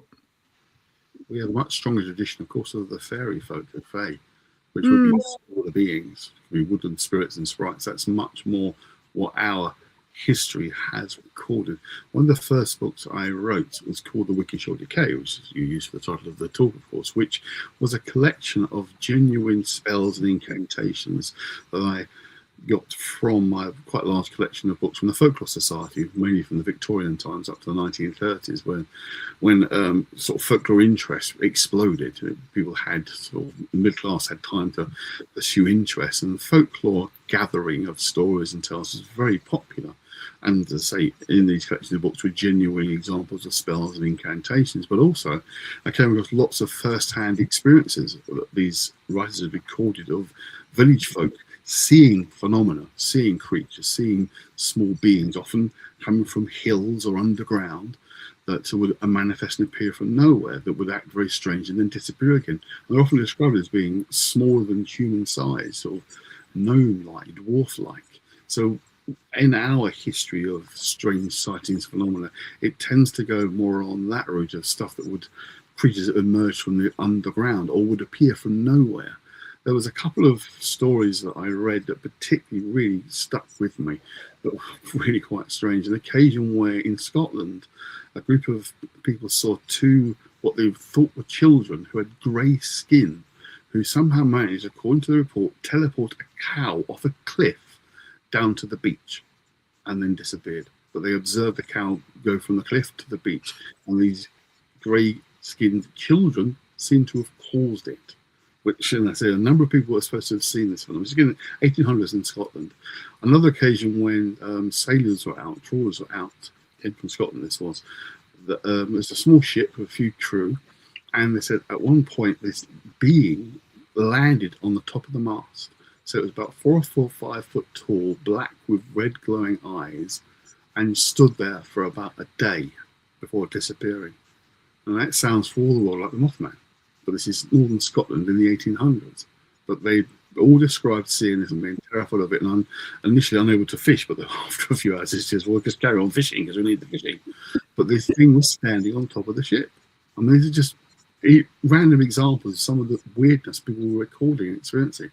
And whether that's to do with albatross belief, I don't know. Whether these other beings have always been around us, and in Victorian and earlier times, we saw them coming from the ground, whereas now they see grey, short aliens coming from spaceships. In more modern times, you know, our understanding of where these things could be coming from has been shaped by culture and history, so they start appearing again differently, but still a phenomenon. But certainly, in Victorian times, especially, the sighting of, in earlier, say, these small fairy-like beings, elves like as well, was the common cryptid that was seen in the UK. Was small fairy-like creatures who appeared to come from hillsides or underground. Particularly in Ireland, were very common, those kind of underground beings being seen and appearing. You know, the banshees with the strange noises they made. They all fit that kind of paradigm, if you like, of paranormal that fitted with our sort of history. Whereas, as I said before, the American native culture, particularly the tall, big, hairy man, was much more common. Again, just feel saying doesn't mean we didn't over here at all. Of course, that's quite possible we were, but they fit into that kind of fairy folk form, if you like. You know, you're talking about the teleporting cow. I know it's going to sound weird. I was talking to Chris Meachin the other day, and he's got an interest in the cattle mutilations. Oh. And it's like when you were saying about the teleporting cow, I was thinking in a lot of folklore, the cows are affected. And if you think about it, and it's like, I'm thinking, what is it about these poor cows that seem to be attracting? And then is the cattle mutilations actually linked to that kind of? Well, the cows themselves obviously were very important. They're a source of milk and food to be eaten. So you want to look after your cows. A lot of the spells I recorded in the Wicked Shall Decay, the more interesting spells, the more kind of malicious ones trying to cause harm to people or trying to stop things happening. But most of the spells are about looking after the crops, looking after the farm, and finding one's love. So there are lots of spells about production of cow milk and better cow food. So cow was important. So, they are going to be more aware of protecting their cows than anything else because it was the main source of food and milk, as I say. So it was a valuable animal. So any sort of threat to that was taken more seriously than any other animal, really. So yeah, it just seems to be that, like you say, through folklore, a lot of these creatures do seem to have malicious intent towards our cow. And it's still continuing now. Like, say, if you think about the cattle mutilations thing in the UFO, and if you could say that is similar beings, like, across the board, they are still interfering with the cows. And it's like, it's just interesting that the poor cows, because you don't get it so much. Like, if you think about it, it's like you don't get you get more sort of stopping your milk from turning in the, and like you say, the cow spells, but you tend not to get so many. Well, I'm extrapolating here. I'm assuming that there are, or I haven't seen as many spells based upon sort of getting, sheep and pigs. Exactly. It does seem to be focused on cows. Yeah. The ones that protected was the cows. Often you think perhaps the cows are more left out in the big field by themselves. Sheep for the wool was useful, but cows, they produces a lot of meat in one cow. And of course, milk production is vitally important. So they played a big role. But I also find the mutilation thing is an interesting one because, again, that's much more of an American phenomena. Yeah. It's so important cows in India, for example. I mean, it's not often people think they worship cows. They don't. Cows not seen as sacred. It's seen as an essential being, so it's looked after with reverence. But you don't get stories of cow mutilations from India. It is very much an American phenomenon. Again, there's something in that. I think there is something in the fact that these things seem to be more located in one part of the world than another. If you talk about a phenomenon that was universal, that all experience it, we all have these phenomena, but certain phenomena seem to be more focused in particular parts of the world. I mean, to say, we mentioned before, the alliance between the sort of Sasquatch and the Yeti, for example. Again, that Yeti is in a very specific part of Russia as well. You don't tend to find them wandering to the European part of Russia. They tend to be seen out in the mountains, in the sort of Siberia, and that kind of part, the further apart, the long way from civilization, Himalayas, that kind of area. It's interesting that these two closely aligned beings are in fairly specific parts of the world. Now, modern times of the world, obviously, it may be different before. I always find those examples of phenomena that are geolocated quite fascinating. Why is it they are seen more in that part of the world than this part of the world, for example? I find that an interesting question that doesn't necessarily have an answer. Yeah, because we were talking the other week with Mary, who's in the Netherlands, and she was saying, like, again, they tend not to have cryptids there, but they have trolls. Yeah. And it is quite a specific, it's a specific type of folklore that they have. And it's like, it was quite an interesting thought because she was like, oh, I wish we had more Bigfoots because that'd be far more interesting.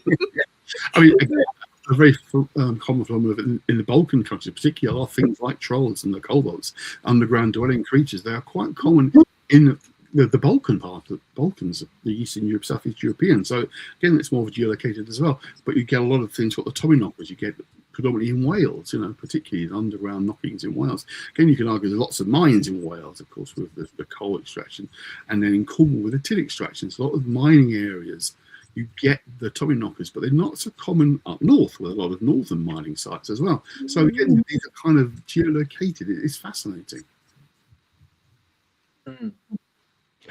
Robert Bigelow, who took over and brought in his own teams to study Skinwalker Ranch, he had very, very odd things that happened. A lot of entities were seen from the point of view of Bigfoots, Dogman entities. He even had like a UFO. His wife witnessed a UFO landing, then the alien getting out, and it was in the yard. so the front yard, and it landed. The UFO alien got out of the UFO, and if I remember rightly, what I read, it sat on a desk, pulled up a chair, and sat at a desk looking at the house. I mean, absurd. And there was a lot of cattle mutilations that happened on that. There was a lot of like Andy said, there was a lot of light anomalies before these things appeared. Robert Bigelow, in an interview by not Jeremy Corbell, the other one that was with him. Keep forgetting the old guy's name. He's a really nice guy. Oh, But it was Jeremy Corbell and George Norrie. who? Is it George Norrie? Yes, George. Coast to Coast. Yeah. Yeah, they do a really cool podcast. And he interviewed him, and Robert Bigelow just turned around, and he's an intelligent guy. He's a multimillionaire. He's, you know, sort of, he builds planes, for goodness sake. And he said it just got too weird, and there was no rhyme or reason to it, and it was something which we knew we couldn't get to the end of it. We couldn't get any factual evidence of anything, but it did happen. But he was most worried about the hitchhiker effect, taking things home with him. That's what he was worried about. Do you think that with your experiences, you have ever had a hitchhiker effect with you, Andy? No. Absolutely never. No. I find it interesting that the people feel they do that. If something is based at a location, why would it leave? You know, that's where it exists. That's where its being is. Why would it follow someone else home? Now, whether there's something else manifesting that may appear to have the same response as whatever they've experienced before, that is possible. But when you imagine the kind of stuff I do with occult ritual work, you know what?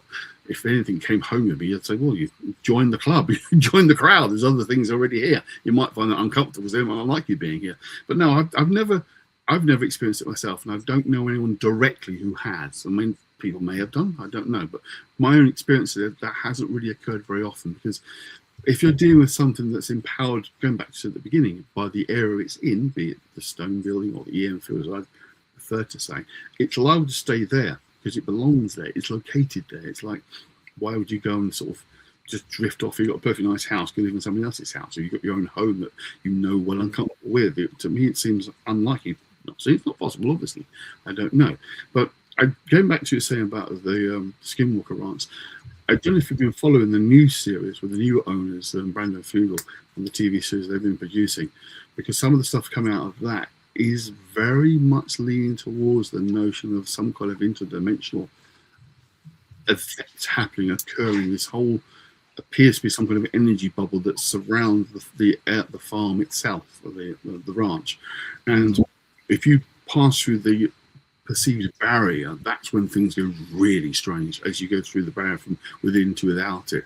So it's suggesting some kind of, again, a massive EM field surrounding the site that is very strong and causing all sorts of very strange anomaly that, again, is inexplicable, that doesn't add up to particular patterns, as you were saying before. All sorts of just general strange, high strangenesses occurring in the area. So if you've not been following the show, it's worth watching. There's a lot of flannel and waffle that goes on in, unfortunately, but when they do the proper experiments, the results are fascinating. Yeah. No, for sure. It's I don't know. It's just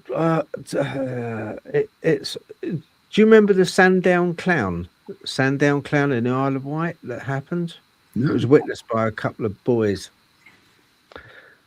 And the Sandown Clown in the Isle of Wight, their boys were just playing, and there was a bit marshland where they were, and this clown appeared. It looked like a clown. It had like two antennas sticking up, and it had very bright clothing on. All different colour. The trousers were bright, let's say a pink. The top was a bright yellow. His eyes were very strange. and it then beckoned the boys over to a little cabin. And when they went in the cabin, if I remember rightly, it started to it wanted to make them either like its little lunch with biscuits. Oh, intriguing. Very, very odd thing. Look it up. Sandown Clown. Yeah. Absurd. But these boys, they afterwards, the boys they went to tell the parents. The police were then called. They went looking for this thing because they thought it was some pervert bloke, And evidently the boy said he got into a UFO and disappeared. Good Lord. There were cases out there before about sort of UFO sightings with what seemed like perfectly ordinary human type people coming out and offering food and sort of sitting down and chatting with people before getting back in the craft and disappearing. Have you ever seen the Missing 411 series of movies by Politis? The most recent one talks about a couple of examples a bit like that, where these people just get off them food and they go off. And John Keel particularly talked about some UFO encounters that were of that kind of nature. That was very ordinary people coming out of these extraordinary craft and acting very normally, offering food and having a chat, and then just going off into this craft that then just vanishes. So it is pretty odd, I think these things don't act in what we might consider as a conventional, rational way. And I often say the thing with rational thinking is it's fairly modern. It's kind of invented in the Age of Enlightenment in the 1600s. The rational thinking became the predominant way of doing things, where emotions and care and those kind of non-rational things were pushed to the side and seen as being less relevant. It was important because of the advances of science, when things like astronomy and astrology got separated off. Astrology became the province of the planets. So the Enlightenment did a lot of good in that respect of advancing science, but we threw out such important other ways of being and thinking and seeing things that matter to us, which is why, things like religion still have a hold, because we're looking, or even spirituality, we're looking for that non-kind of concrete, dull, day-to-day, mundane world of science, of matter, of normalness. We want something more than that, and it's something that's in us, this kind of need to have a connection, because it's real. There is stuff out there that we are almost ignoring now as treating as if it's just the realms of the crazy, whereas not that long ago it was seen part and parcel of daily life, ordinary life, that you wouldn't sort of blink an eye at being concerned by it. It's part of who we were as people until, say, 1600s. We all got thrown to one side. I think you're right. I don't think we construe these entities a lot of times as being evil and being bad, especially the aliens stuff. Now I don't particularly think that they're aliens from another universe at all. I do think it's part and parcel of what we're dealing with, what we previously spoke of. I think it's just like a well of energy that we dip into, and it manifests depending on the witness. But I think that the energy that we're dealing with isn't inherently evil. Absolutely. I just think it's completely devoid of empathy. It's completely devoid of it's so, pardon the pun, alien. It's devoid of any, for some reason, it's devoid of any comprehension of emotion or the human psyche at all. You take, for instance, people that have witnessed where they've been abducted, and they're lying on a table and they're being prodded and poked. Very often, the alien will look at them and say, "Why are you screaming?" Well, actually, because I'm on a table, it looks like an operating theatre, and you're prodding me, or you're putting stuff under my skin, or you're trying to extract my semen, or you're trying to sort of mess about with my ovaries, and it's not nice. That's why I'm screaming my head up. And they just cannot comprehend that emotion of fear within us. They just don't have any reasoning, Andy. They don't seem to have any reasoning at all of where this energy comes from. that it's fascinated with us. I'm not sure who's more fascinated, whether we are or whether it is with us. Because it's our reasoning. They don't have our reasoning, so far they don't have reasoning. They have their own reasoning. I mean, you can give us an example. Then we would take animals. We're better at it now, but we would take animals and just cut them apart, see how they work, to operate on them, to experiment on them. We wouldn't give a second thought. Now, I'm not saying that they're doing that to us, as I don't think. I know some people would argue that's what's going on. I don't think that's the case, but we have our own sense of right or wrong, which is like our westernized 21st century concept of what's right or wrong, what's okay, not okay. But even our own history has shown that those ideas have changed radically over the centuries. I mean, the whole concept of cannibalism, it's horrendous to us. They're killing another human, eating them. But other cultures, that's part and parcel. It's an honor to eat your dead relative because you're preserving their spirit, their energy, by absorbing and eating them. For us, that's horrendous, but for them, that's perfectly normal. So those ideas, our sense of right or wrong, of good and evil, are very much culturally and historically based in terms of which the paradigm. I mean, a good example of things like slavery, for example. I mean, we believe that slavery is not a good thing at all, but the Bible had no problem with slavery. It was perfectly okay. In fact, you're told to obey your master. It's in the Bible. God's saying to do it. So we have, that's fine. Well, not to us. It's not now our modern mindset, but not that long ago, it's perfectly fine, as we know. So those sensibilities of what's right and wrong change and evolve over the centuries, so that something that might seem wrong one time is no longer seen as wrong, or has become seen as very wrong. So those things shift in time. I don't know if I'm not a believer in extraterrestrial aliens coming down and doing strange things to people, abducting them, and that kind of experimentation. One of the things I looked into a lot when I was first trained as a psychotherapist, and actually wrote an academic paper on it, is what's called the sleep paralysis and hypnagogic dreaming. That phenomenon experience people sometimes have. What I found was quite fascinating. What people experienced in the hypnagogic state, which is where you think you're awake but you're still dreaming, and sleep paralysis, which is a normal process the body goes through when you are dreaming to stop your arms and legs flailing about if you're having a dream. It's a normal thing that happens, but sleep is a complex process of waking and falling asleep, and the various phases of sleep you go through. It's not like you just fall asleep and then wake up again. Your mind and brain go through different processes when you are asleep. Excuse me. One of the phenomena that people experience is this sleep paralysis with hypnagogic dreaming, where you can't move, but you think something's happening to you. You're aware of being somewhere else, or you're aware of being in bed, but something's sitting on you or affecting you, molesting you sexually. People have recorded these experiences throughout history, and it's actually a fairly common experience, but because people find it so scary, they don't tend to talk about it. But as a therapist, I've encountered it quite a few times.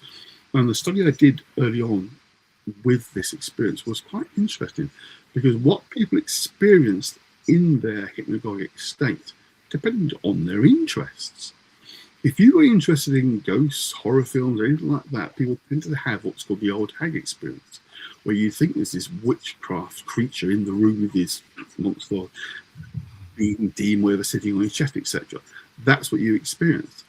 If you had an interest in Star Trek, Star Wars, sci-fi, UFOs, all that kind of stuff, then you tended to have a UFO experience of seeing willowy aliens around you, or like having been experimented upon, experiencing things, getting sexual organs being interfered with.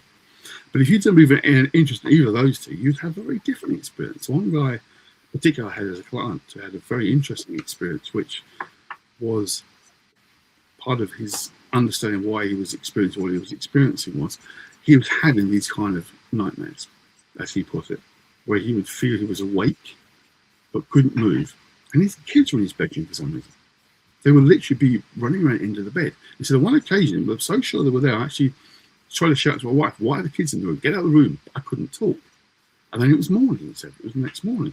I said to my wife, "Do you remember last night when the kids came in the bedroom?" She said, "No, they didn't leave the room. I was asleep, but they didn't wake up." Asked the kids, said, "No, Dad, we didn't come into your room at all." But he was convinced the kids had come into his room. Now, he wasn't into UFOs or ghosts or anything like that. He was just an ordinary accountant, basically. He was a bit of a boring job. And his experience was his family were in the room. His kids had come into the room. So it seemed to be you know, I've talked to lots of people who had experiences like this. A friend of ours, actually, who was very much into Egyptology, in the ancient Egypt, had an Egyptian bass cat set on her chest on one occasion and was talking to her. But she was very sure it was an Egyptian, like headdress and everything on this cat. So it adhered to her interests again. That same kind of experience where our brains are kind of tapping into what we're interested in and then presenting the image to us as if it's a real experience. Again, I'm not saying they don't happen because I don't know, but everyone I spoke to, there was an explanation behind what they experienced, what they had as their phenomenal experience. Mm. Very dry, excuse me. Yes. Right, I had that. I had I woke up and I couldn't move my arms and my legs. Now, this is how it felt. It felt like they were made of lead. Couldn't move them. And I tried. I was awake. I know I was awake. I know I was awake. So much so I know I was awake. I'll tell you why. Because I heard, I lived in a bed set, and it was down Chiswick High Road. And it was in a townhouse, and I was on the top front bed set. And below me was the Chiswick High Road street. And I could hear a kerfuffle. When I woke up, I could hear a kerfuffle in the ground, but on the pavement below. There was something going on, a fight or something going on. And I heard that, didn't know what was going on. And because I couldn't move, I could move my eyes and my head slightly, and that was it. And I was in bed. In the corner by the windows, but one single window, which was a sash window, old-fashioned sash window, was a curl. And it was dark. The room was dark, but this dark mass of smoke was blacker than the dark. It then took form, and the form it took was, imagine a Pied Piper. And it was a bit like Plato's cave. It walked, it became upright. It was very tall. I was on the bed, but its head was up by the ceiling. It was stooped over, but this is the strange part of it. Every section of its arms, of its head, were triangles. So it's made up in the shape of triangles, everything, its legs. Now, when it walked, you remember Monty Python and John Cleese and the funny walk? When he got those extraordinarily long legs, and he'd like kind of kick one out completely, move forward, it would go down, kick one out completely at 90 degrees, and then go down. It walked along the wall in 2D. It was a shadow against the wall, just like that. And it had a skirt, like a medieval frill. There's a special name for it. I can't remember at the moment, but the men used to wear like a frill of a skirt. And I could make that out. Then it stopped at the end of the bed. Now, I was facing the wall. So if you can imagine, my bed was like here. The window was here. And the door was over here to the bed set. It's just a single room. And it stopped at the end of my bed where the wall was. And it turned, and I could see its head turn. And it came close to me. And at that point, I felt badness.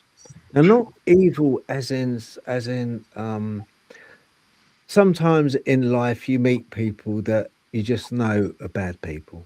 You just know they're bad. You get a sense. Sometimes when you go to a certain place, you get a gut feeling. Before you have it in your head, you have it in your gut. It's like kind of, this is a bad place. This is not a good place. And it wasn't that kind of evil. It was despair, Andy. It was utter.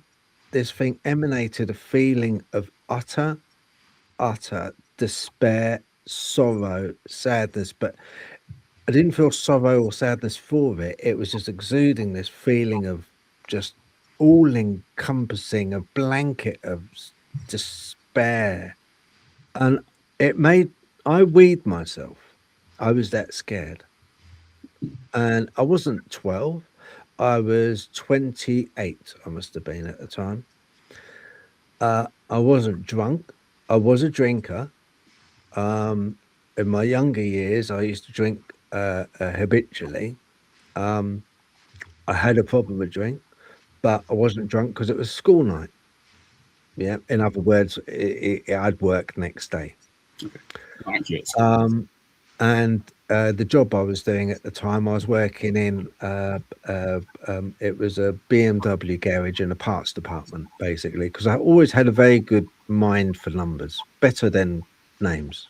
I can sort of, my mind can take numbers in much better. But so I wasn't drunk, I can promise you that. But this thing then growled something, and it said something in a growl, and then it went way to the wall, and it carried on. I then just can't remember a thing after that. I can't remember a thing. But what I do remember is when I woke up in the morning, this house was shared by pretty much everyone.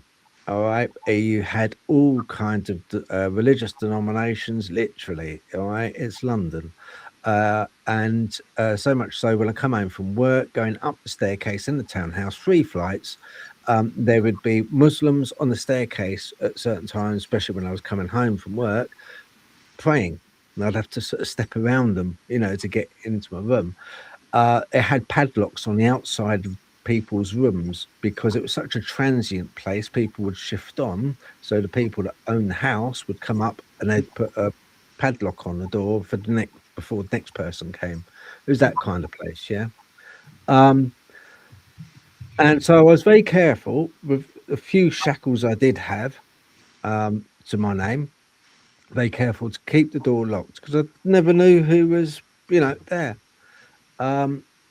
Woke up in the morning and the door was open. And I thought, oh, that's strange. Now get this. This is the funniest part. People probably heard this before. That know me, they've probably heard this one before. Next door to me, next room along, on the same level, was this guy who I knew quite well. Nice guy. It's only because he's a neighbour. He had the next room, and we sort of, used to get chatting.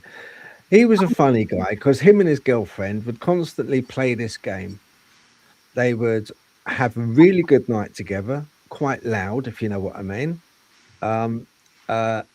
And then they would split up. They'd have a massive row, and then they would get back together, and they'd have a right good wing ding again, until the next occasion. It got into a routine. I knew roughly when it was going to kick off, and I thought, oh, well, she's come round again. Here we go. It's going to be a late night, Now, I didn't see him, but when I opened up the door in the morning, I thought, I'm sure I locked that. I locked it, and I saw her, and she said, "Oh, hello." I was like, "Oh, hi." I said, "Are you back?" I said, "Yeah." She said that you must have had a good night yourself. I was like, "What do you mean? What are you on about?" What? She said, "Oh, that the person that left your room. I saw them go downstairs." I was like, "Sorry?" And she said, "Yeah, they really snuck out." And I said, "What did she look like, or he look like, whatever?" I just wanted to ask her what she saw. And she said, "Oh, it's dark," but she said, "I saw someone slip out your door and go shooting down the stairs." Yeah. I was like, "Did you get a close look?" "No," she said, "I didn't. I just opened the door and just saw them shooting down the staircase." But I thought, "Oh, you had a good night then, Phil." I was like, "No, not really." I was still standing there in my underpants, which are still wet, There's a couple of things I would like to put to you that you might find interesting. One of the studies I read while I was writing, it's pieces of academic publishing a Psychotherapy journal, was an interesting study. It was in America. They invited anybody who'd had these kind of experiences to come along to be basically wired up to sleep monitors to see what happened in the brain when they were having experiences. And every one of them was convinced they were awake, and every one of them wasn't. The brain pattern was REM registering. Now, I'm wondering if what you experienced was a genuine person who got into your room and in a half sleeping, imaginative state saw something, and then the brain interpreted something really quite frightening from the sounds of it. Do you think that's a possibility? I mean, that's probably a more disturbing possibility. There's a real person slipped into your room. There's also a possibility that on the other side of it, that we do experience stuff in dreams that is directly related to what's happening around us. That is a real phenomenon that we draw into our dream and then project out of the dream and experience it in the world around us, even when we're awake. Because again, studies have shown that it can be up to an hour after we are actually awake, but our brain is still processing sleep state. So you're still kind of dreaming, though you are definitely awake. So as I said, one of the things the study really showed me is the complex nature of falling asleep and waking up. We think it's so straightforward and simple, but what goes on in the brain and the body during that process is complex and can often go wrong. So it gives this really possibly more uncomfortable experience that someone had broken into your room, especially if they've actually seen someone then leave. That is even more unnerving. The thing is that got me was the feeling I got for that. Now you're quite right. It could have been someone got into my room. It could have been the dream. You know, in that state I'm in, the brain is actually projecting, like you say, it was projecting that image and also perceiving more powerfully as well. What I'm saying there, it could be a paranormal phenomenon in your room that normal waking state you might not notice, but in that dream, almost like kind of that phase too, we do get more external energy inputs into us from what could potentially be around. That's why often people wake up, know they're waking, see a ghost as they're waking up. But there's one detail though.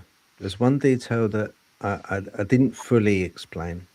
Do you remember when I said that I woke up in bed? This is when I noticed a dark mass, a ball of mist, swirling mist in the corner of the room by the sash window. I heard a kerfuffle outside, and I remember that kerfuffle. I don't know what it was. I couldn't get up from bed. When I eventually got showered, changed, and I went downstairs, remember I'd work, so I had to be at work for 8:30 in the parts department, in the BMW garage it was, by Chiswick Roundabout. It's not there anymore, it's something else, but we used to call it, I think it was called MLG, Malcolm's Little Garage, I used to call it, because the owner was Malcolm, was like kind of like the typical kind of strutting around little Napoleon type. But I went down to work, you know, and you go out the back door and then walk around to the front pavement around the house, if you like.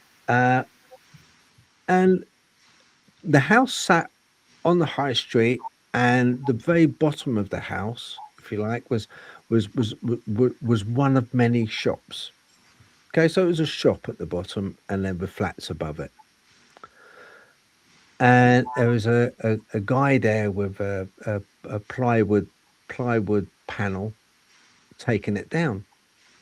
And I said to the shop owner, who owned the house, funny enough, Indian guy, I said, "Oh, what happened?" He said, "Oh, last night," he said, these yobbos, he said, "flipping yobbos," he said, they come past, he said, and they caused trouble. He said, "They caused trouble and broke my window." I said, "Really?" That's the one thing that I can't quite get. I heard that kerfuffle. Now, I didn't have anyone else in that room with me to share this event with. Yeah. So once again, it is subjective. It's something which I experienced. Well, and many a time that's the problem, isn't it? Yeah, but that's it. It's not just subjective. With the door being open afterwards, that is an objective experience as part of it. So Yeah. Yeah. That's an interesting one. That certainly Yeah. those boundaries, but it could be either way. But again, the possibility is you heard the noises and the brain until there's a threshold danger, then there's a danger.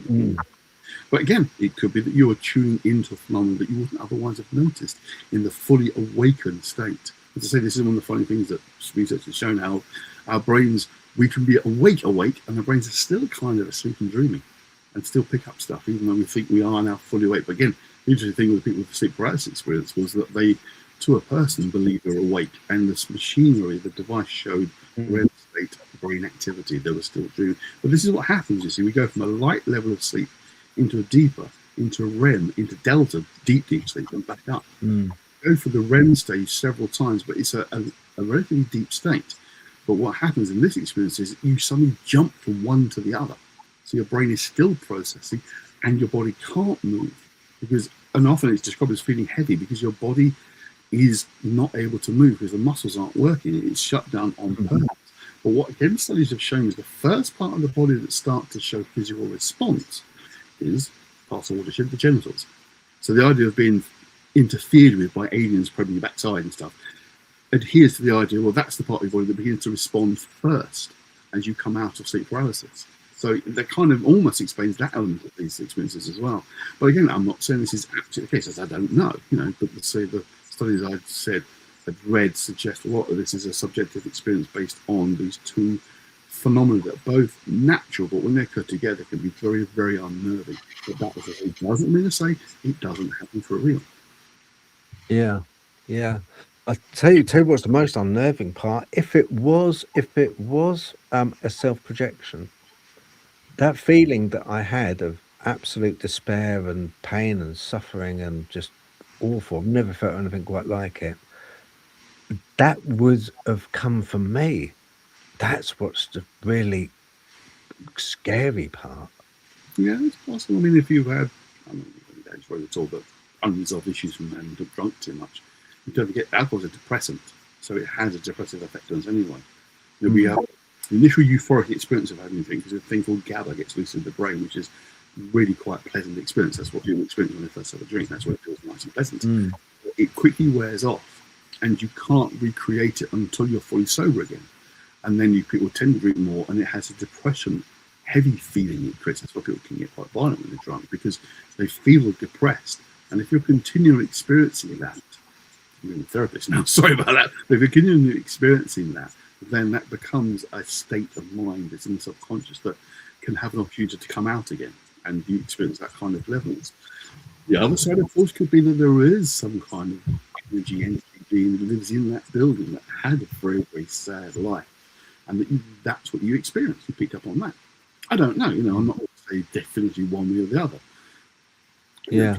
Years of research. Whenever you come to do a theory about anything, something happens that blows the theory out of the water. So I gave up particular theories and just work what we call phenomenologically, based on experience, only what we determine from the experience, regardless of theories, and see where that takes you. Yeah. Are you okay, Andy? Are you all right just to answer a few questions from the chat? Of course, absolutely. You okay with that? Rox, have you got any questions you'd like to bring up, please, Roxy?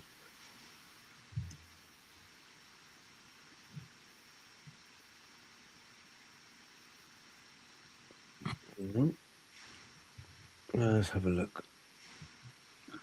Oh, a minute. Okay, right. All right then. Evidently, do you know what? There's the chat is busy, but we haven't got any questions for you, I'm sorry to say. Has anyone got any questions? I'm sure I saw some questions on the chat.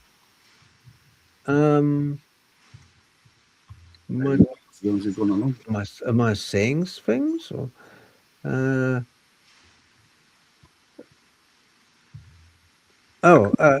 what do Andy think MIBs are?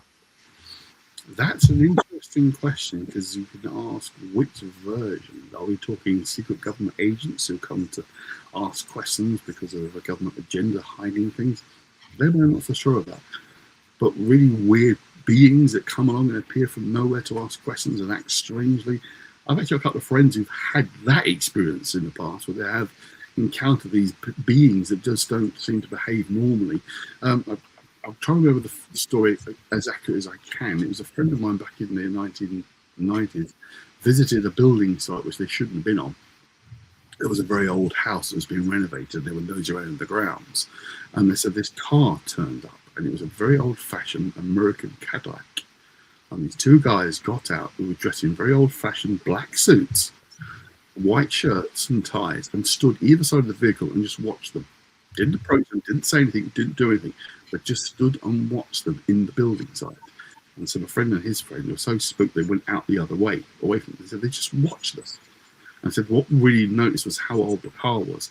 Now this was the early 1990s. It wasn't like a very well-known phenomenon at that point. And yet that's exactly what they described. Men in black suits in this very old-fashioned car, seeming to be just pull up from nowhere and watch them in this old derelict house, which was being torn down in a place that was very old. And so it was just really, really weird. No idea what they were doing there. Another friend who had a similar kind of experience of a black car that seemed to follow them around for quite a while. They'd been involved in a UFO experience. I'm not going to tell the full story because I don't remember the full story, but they'd been in a UFO experience in psyche. Again, this was actually in Essex in Southend back in the 90s. And they said this car seemed to keep popping up, following them. Again, the big black car, which she said you could see was a guy in a suit or black clothes was driving. She seemed like the reflection behind. And she said for about a week, it was popping up all over the place. I don't know who it was, I don't know what they were doing, whether they were following me or what, but I just kept seeing the same big black car with this one person driving it after having reported this UFO sighting to the local South India. So, yeah. Short answer is I have no idea what they are, but I do think they exist. It is a phenomenon people are definitely experiencing. And I don't think it's like government agents trying to sort of spy you because you've seen a UFO. I think something else is going on there. Again, engineer John Keel talks a lot about these Men in Black experience of these not quite humans that seem to follow people and question about the UFO experiences, and these seem to fit in with that kind of phenomenon. Yeah, do you know the phantom car thing is like quite a strange one. That's more seen more often, especially a lot of things happen in the 1970s in Russia and Czechoslovakia. This happened where phantom, I think it was Lada, was seen. This black Lada just like kind of would follow people, and then just disappear, and the car can never be tracked, and it had strange number plates as well. You know. I forget now what number plate said. It will come to me. It'll probably come to me at 2 o'clock in the morning. I'll wake up going, yes. But Yeah, I'll have to message you then, Andy. But that is the weird thing. Why on earth they have these old cars that seem to be a common theme with these experiences, these older vehicles? Why not be like a nice modern car? But it always is an older vehicle. I find that pretty fascinating. Yeah. It's odd. It's absolutely, sort of, in the 70s, a lot of odd stuff used to happen, didn't it? It was an era of very strange era. Yella Tadad has said, what's all of your take on the Fermi paradox? What's your take on it, Natalie? Is that the alien? Yeah. If there are aliens, why isn't there any evidence? Yeah. Where is everyone? Yeah, that's it. Yeah, where is everyone? I don't know. I tend to think that we're not living in a linear reality, and I think that's a mistake everybody makes when they're looking at this phenomenon. I think there's layers of timelines and dimensions, and the backline of consciousness that creates everything, and it's all very interwoven. So I think when you say, it's a bit like with the Bigfoot stuff, isn't it? It's like, oh, well, it's 3D. Why can't we find it? It's like, because we're not living in an actual 3D world the way we think we are. I think that's something to do with it. And also, it's like the whole, are we looking in the right places? Yeah. Well, because you might well be. It's like with the paranormal phenomenon. Everyone expects to see the full-bodied apparition, but when you actually get into it, it's a lot more subtle than that, or you never see the full apparition, so everyone discounts it. And it's like, but that might be how it manifests, and we just discount it because it's not what we want to see. It's like, so, you know, I'm like I say, I'm still sort of like mulling it over, but I personally think that all of these things intermesh, and like you say, they intersect and then come apart again, which is why I think some of the phenomena is only brief. So it's sort of like, or we might get sort of like small tiny wormholes going through of time, and then we see a flash of it and then it's gone again, you know. And it's like, and then we've got the layers of reality, but then we can shift states between, because you can shift your consciousness just by sitting here. So it's like, if you can shift a state of consciousness just by sitting here and sort of like, you know, tuning into different things, and if you get really good at it, I don't see why perhaps they are there, and we're just not, we're either looking for the wrong thing, and they are saying hello, we're just not listening, or I don't believe that we're the only ones in the universe, but I don't believe the universe is what we think it is either. Long story short, very convoluted, with not really a very good answer at the end of it. And it's very paradoxical, but I do think that we look at reality all wrong. It's not linear. There's an interesting an idea that's been put forward that's in cosmology and quantum physics, particularly in quantum.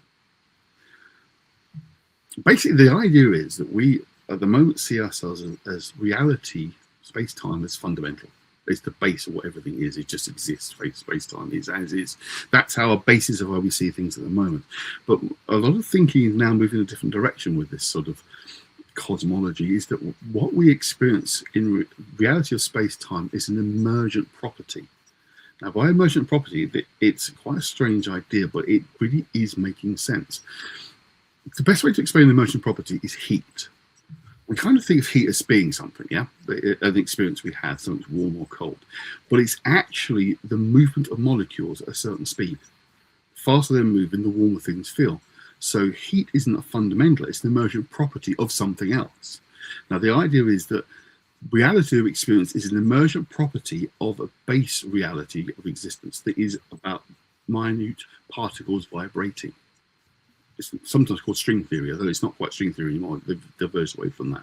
But that is all reality is, that it is this vibrational thing, for want of a better word, that is fundamental. But it doesn't exist. There's no time and there's no space. It's continual, ever present. Our sense of time and space come from a linear brain and operating and the way the universe appears to physically work around us. But if it is an emergent property of these more base vibrations, then it all falls apart. All our understanding of how things are supposed to work starts to disintegrate because it's not a fundamental state. It's an emergent property. So basically, it ties in what you're saying there. Now, if this is, I'm explaining it really bad, it's very complex stuff. It's taken me a while to get a brain around it, so we're reading about this a lot because it's so fascinating, because it opens up all sorts of possibilities. One of the indicators that this is our real reality is what's called quantum entanglement. Have you come across that before? Well, quantum entanglement is incredibly strange. In fact, Einstein didn't even want to believe it was real. He tried to dismiss it, calling it spooky action at a distance. Basically, what it is, if you take two molecules and they're together and you affect them in a certain way, call them spin clockwise, for example. They spin clockwise side by side together. If you then separate them out as far as you like to the other side of the universe, in theory, but certainly any distance you can imagine, and leave them, if you spin one, the other one responds in the same way. So somehow they're communicating with each other over a distance that is so too big for it to work simultaneously. It's effectively going faster than the speed of light, which you want to, but it's impossible. In an ordinary sense of the universe, it's impossible. So something is going on, because quantum entanglement is absolutely real. There's no doubt about it. So one of the possible reasons why it happens is because of this actual fundamental level has no space-time in it. No time, no space, no distance, nothing. So, of course, they're still together at that level because everything's together in one massive plane of existence, if you like. So it would explain things like quantum entanglement. It also explains why we have this problem of what's called the grand unification theory, which is Newtonian physics, physics of big things, and quantum physics, the physics of small things, fundamentally don't go together. They contradict each other. But if everything is at this emergent level, then of course it works, because it just depends on what level you're looking at. It doesn't have to be tied to a particular state. It's just the emergent property of reality.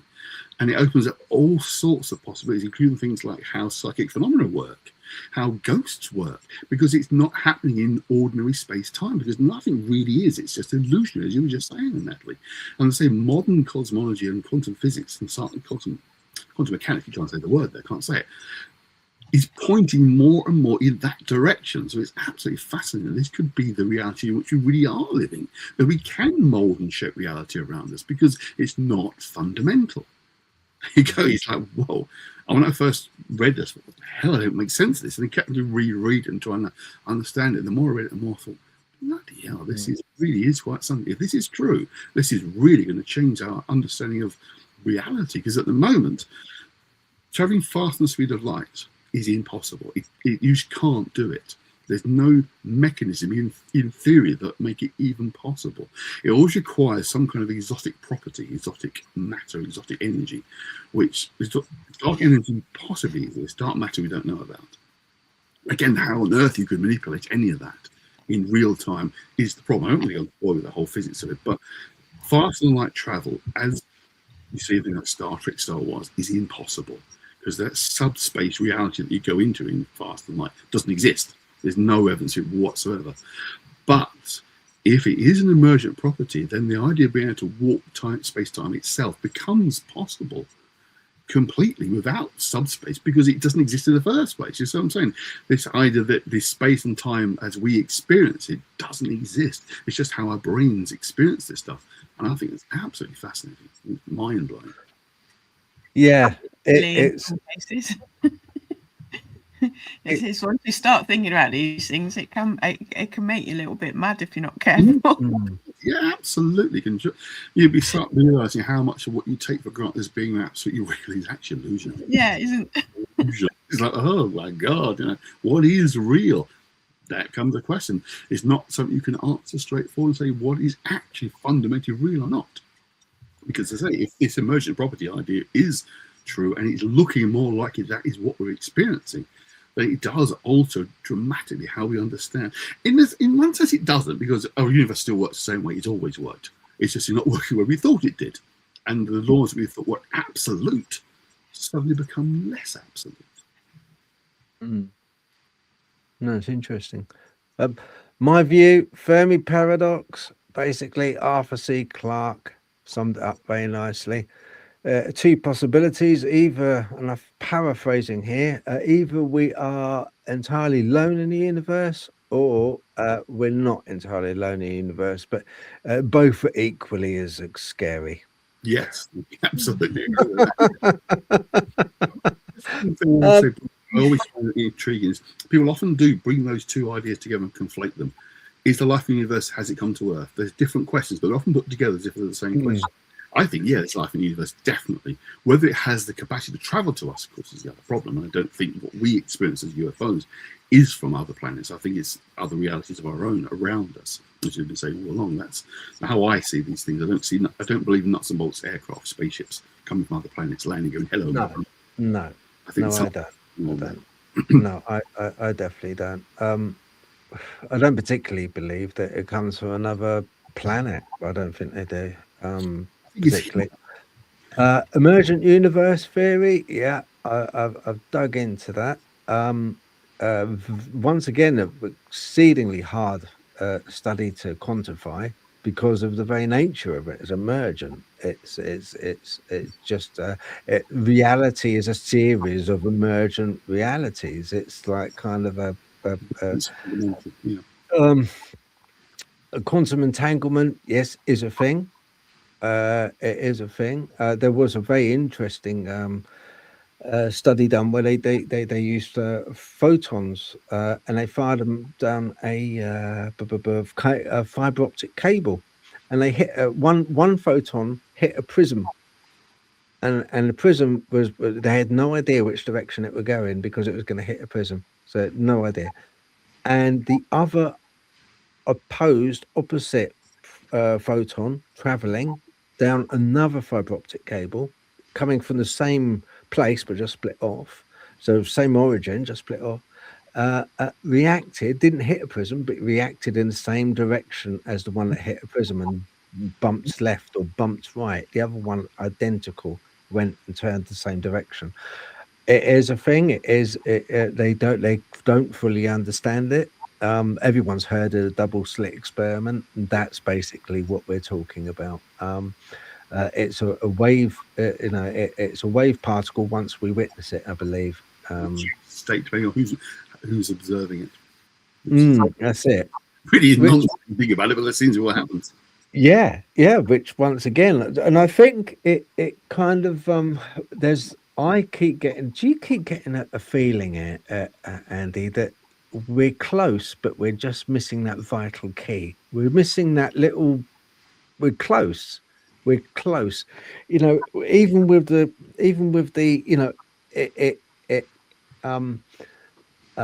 It appears. It manifests if witnessed. Yeah. It's a wave. It's a waveform, and if it's witnessed. Otherwise, it's a straight line. Yeah, it's part and parcel. It's there. It's almost it's incredibly frustrating because I'm sure we're really close to sort of finding out what this thing is. This bloody thing is, But it'll take a better mind than mine to finally figure it out, I think. But yeah. Does Andy think Bigfoot being so remote in Russia has anything to do with the fact that the Russians have taken Bigfoot more seriously and look for them, hence driving them deep? Oh, I see. I'll be honest, answer I wouldn't know. To be perfectly honest with you, I know the Russians had a much bigger program of examining phenomena in the Soviet Union era of examining paranormal phenomena than we ever realised. I mean, a lot of their files became, for that short period of time when Russia was our friend and was okay under Yeltsin, they were given access to these kind of files. And the amount of files the Russians have been keeping on all sorts of paranormal phenomena was enormous, a huge collection of them, which, of course, was then cut off as soon as things changed and Putin became in power. But yeah, it's quite possible they've done more, probably, than the West have actually done in terms of government level in serious investigation. We all know about people like Nick Pope and UFO investigations, missile defense over here, but how much of his stuff is real, how much the stories, I don't know. I mean, there are questions about what he said in the past, but I do think Russia took it a lot more seriously than we did, possibly because they're quite paranoid, so they would want to know more. Yeah. No, for sure. Yeah, no, for sure. They really did. I believe you're completely right on that. Definitely. I'm also not too sure on the frequency thing. I think it's more velocity. I think with a lot of things that we see, we can't photograph because they're blurry. When you find hunters, they shoot a Bigfoot, but the bullet doesn't seem to draw blood or seem to bother the creature at all. I think that is part of its velocity. Perhaps it's traveling at a certain frame rate, a faster frame rate, even 36 frames per second to our 35 frames per second. Yeah.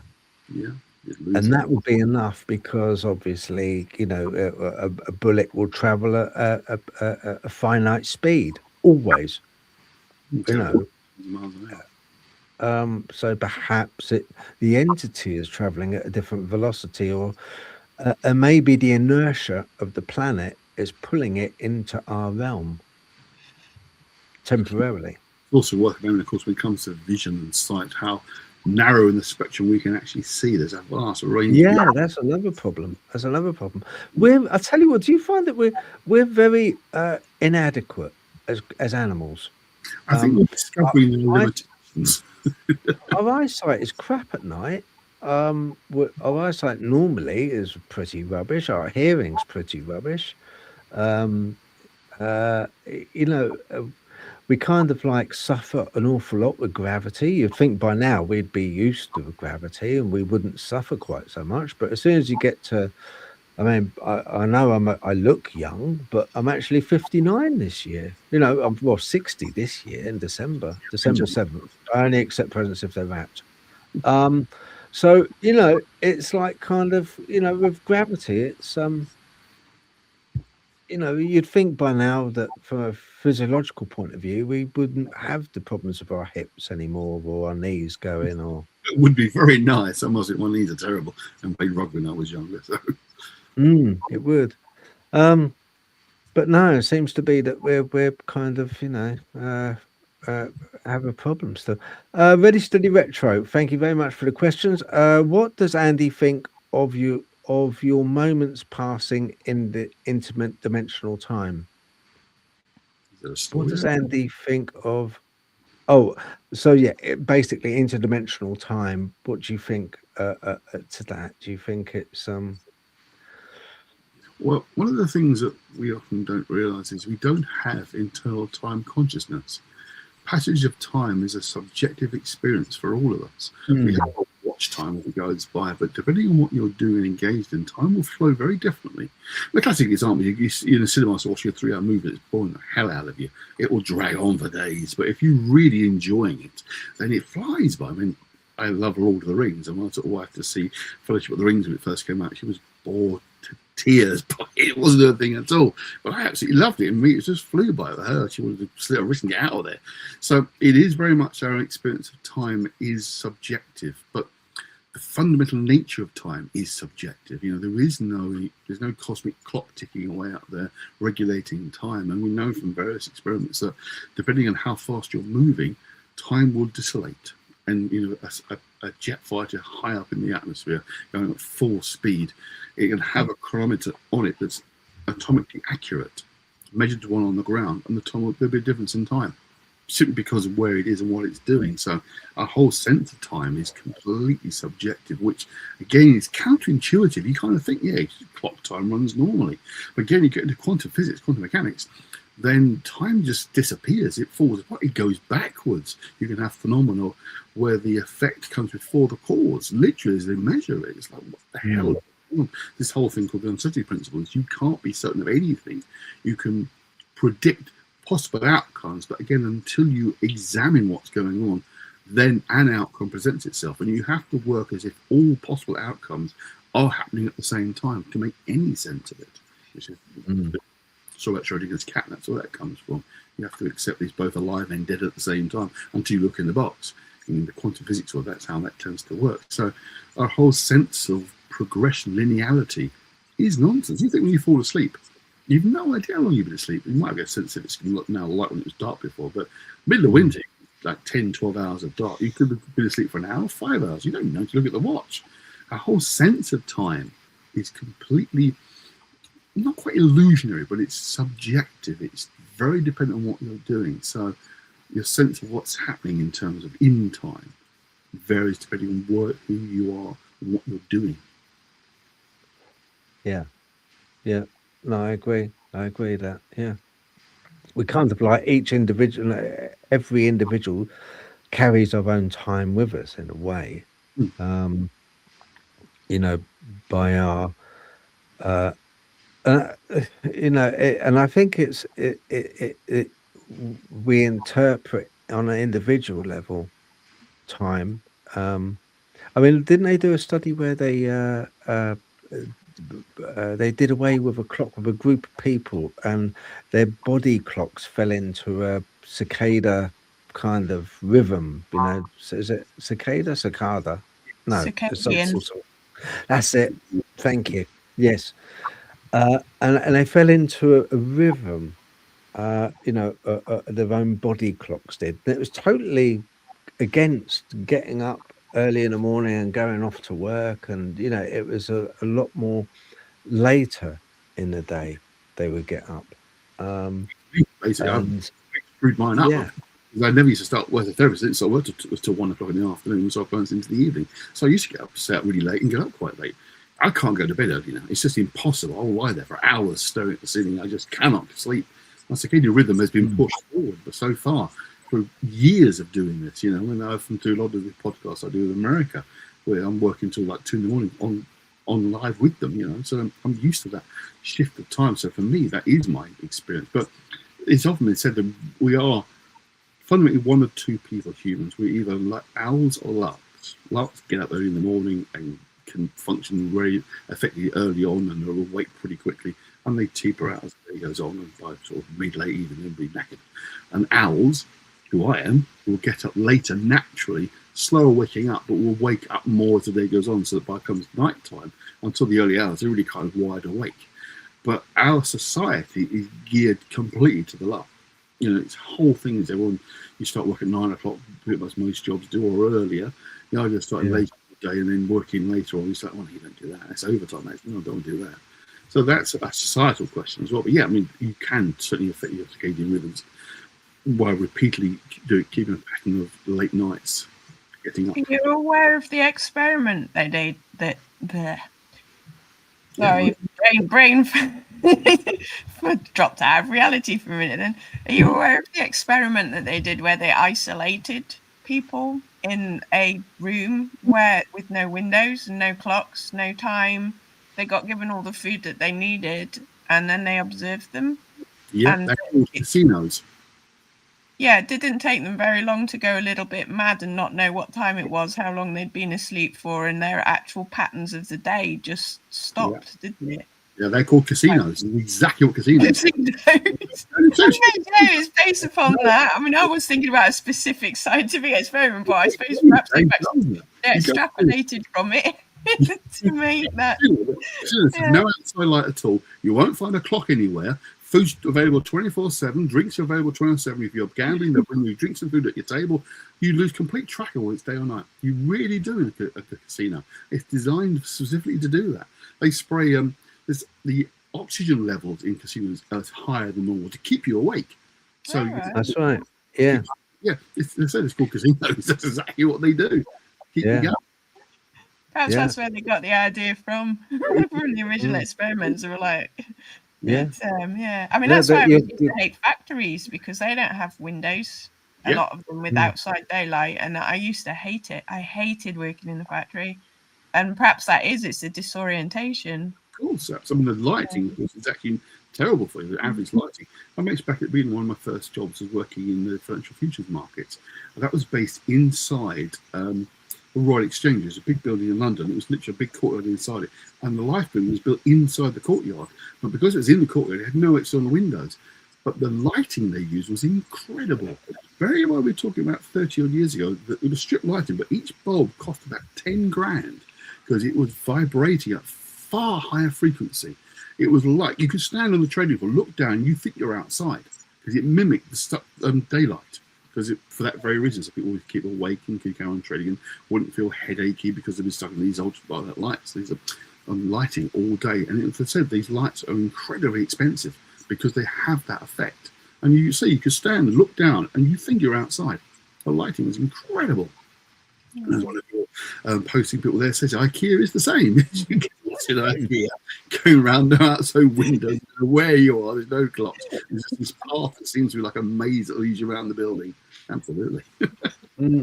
Yeah, it's funny, isn't it, how we get manipulated? But no, you're quite right. With casinos, they like kind of, if you've got a hotel room above a casino, then that's what they'll do. They'll kind of like, you know, they'll put extra oxygen in the room. You're quite right. They'll make it so that you will wake up at 2 a.m. and go down and spend money.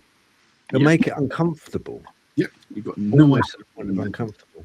The thing is that they found with that experiment I was reading, where they isolated them in the box with no sense of time, is that they had to stop the experiment after a while because people went a little bit mad as well, because they did not have that connection to the circadian rhythm or a sense of time. So thus we don't have an internal sense of time, like you say, and it does make you a little bit wappy if you don't actually know.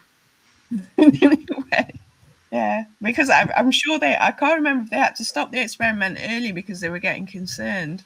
Well, yeah, at the behavioural changes. I don't think they were permanent changes once they brought them back out into circadian rhythm.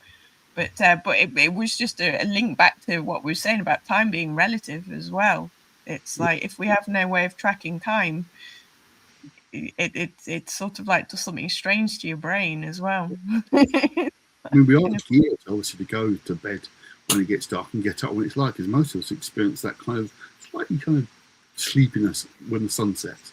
Get into dusk, you will always find you're full of a kind of tired and start drifting off a little bit, because that's naturally when you would normally have gone to bed, and we would have done for millennia, because obviously you sleep at night when you can't do anything because there's no light. But yeah, that's obviously a modern thing we have to deal with now, but it was certainly something that we all experience, that kind of sleepy, sun's going down. Particularly driving, it's hit you then, it's like, oh, it feels so sleepy, it's sun setting, because it's your brain's being told it's time to go to bed. We have to have structure. We have to have sensation and relative states to Edward B. Titchener theorized about this with reality. We have to have structure, relative states, and if we don't have those three things, consciousness, sensations, images, and affective states, then we will go a bit mad, because we have to have that tangible, familiar, tangible input to ground us. If we don't have that grounding and we're just stuck in a room with nothing except ourselves will make us mad. Does that make sense? Yeah, absolutely. So yeah, but right, it is coming up, Andy, to 2 hours 42 minutes. Are you okay if I wound it up now, the show? I'll be fine. Yeah. Yeah. Okay. Would you do me a favor? Just stay on for 2 minutes afterwards. Is that all right? Yeah. That'd be brilliant. Natalie, are you okay if I wind this up? Okay. Yeah. Great. All right then. I just want to thank everybody very much for coming on, and and I want to thank Andy as well for being on the show. And before we go, I'm just going to mention also his website again, if that's okay. Okay. Here we go. Ninth Circle Press. And please just go have a little look, have a look at the books. Got loads of current titles. Fragment of, I can't even say that. That's sold in 2 days, completely sold out. Fragment of Greek Rhetorical Papyri. It's a key occult text to do with Alistair Crowley. I won't bore the whole story now, but yeah, it's a reproduction of a book from the 1800s. Hadn't been republished before. It's been reset by me in a modern font, make it much easier to read. Lots of additional material as well, but it's sold out. It's coming out again. I shall be doing a second edition probably at the end of the year, because it's sold so bloody fast. And the other one that's still at sale is my friend Ian Chambers' book, which is on Judas and witchcraft. There is a strong connection between the two. All the other books I've published have been sold out. So I can see, yeah, sold out titles here. Forthcoming titles. Nothing yet. I haven't got anything at the moment, but I suppose that's soon, very soon, announcement. But please, people, give it go along, give it a review. Have a little look, and obviously also I'll just put up your Facebook as well quickly. Can I just add that nightcirclepress.com or .co.uk, I own both of them. I go both to the site, so either one will take you there. Okay. Right, I think this is it. Let's have a look. Here we go. Andy Mercer, his Facebook. So go over, give it a follow. And just have a little look at some of his stuff here. You can see a lot of his links as well on here. Oh no, it's got a friends list. You haven't got me on the friends list. Look, where's my photo? Natalie, you're on the phone. Look, I can see. I can see. Look, I can see Golden Wonder there, look. But oh, blimey. Yeah. Oh, well. Anyway, yeah, give it a follow. Say hello. And have you done public speaking? Oh, many times. Yeah. Right. Any tips? Because I've got my first public speaking next week. Okay, yeah, I'll give you some tips. What I always do is I actually write my talk out word for word so I can follow it if I get lost. It's always in front of me, so I'll type the whole thing out and just keep following it along. If you're not great with the crowds of people, don't look at anybody. Just scan across the people. Don't look at any one person, because no one knows who you're looking at, because they just see you looking across people. So if you're uncomfortable with looking at people, don't look at anyone, just scan across. And enjoy it, People are there, they're interested to hear what you got to say, so, say what you want to say. But yeah, definitely I find writing my talk word for word, I always do that, because it's there in front of me. If I lose my place, I can just see where I'm supposed to be. If you want to look up at the crowd, just look across the room. Don't look at anybody. Sometimes you find yourself looking at one person that can actually throw you a little bit, but just glancing out across the sea of faces without looking at anybody is comfortable. And if, like me, you wear glasses and distance becomes blurred, then it's even more effective. So you can't see everybody. Yeah. Right, it's I used to hate it. I'll be honest with you. I was never a big fan. I found it really uncomfortable. But I've done quite a bit now, and over the years I've kind of got better at it, because people will hear what you've got to say, and they're interested to hear what you're saying. And just like doing the show, there are people out there listening and watching us. You can't see them, so you don't think about them. Just imagine they're not there. And if it's really, you've got to imagine them all naked. That can be quite helpful as well. It's our first one. It's our first one next week. Now, Natalie's going to join me. She's going to be, because she lives up north. She lives like up that way. The bad weather and stuff. A lot of rain in it. So she's going to be kind of like having my back on screen on the stage. Yeah, I'm Okay, it's run by David Hobbs, who's the Essex UFO Paranormal group. And it's going to be at the Balmoral. It's a good place. I used to run my own conferences, the Nameless Art Conference back in the 20. Oh, you've been there?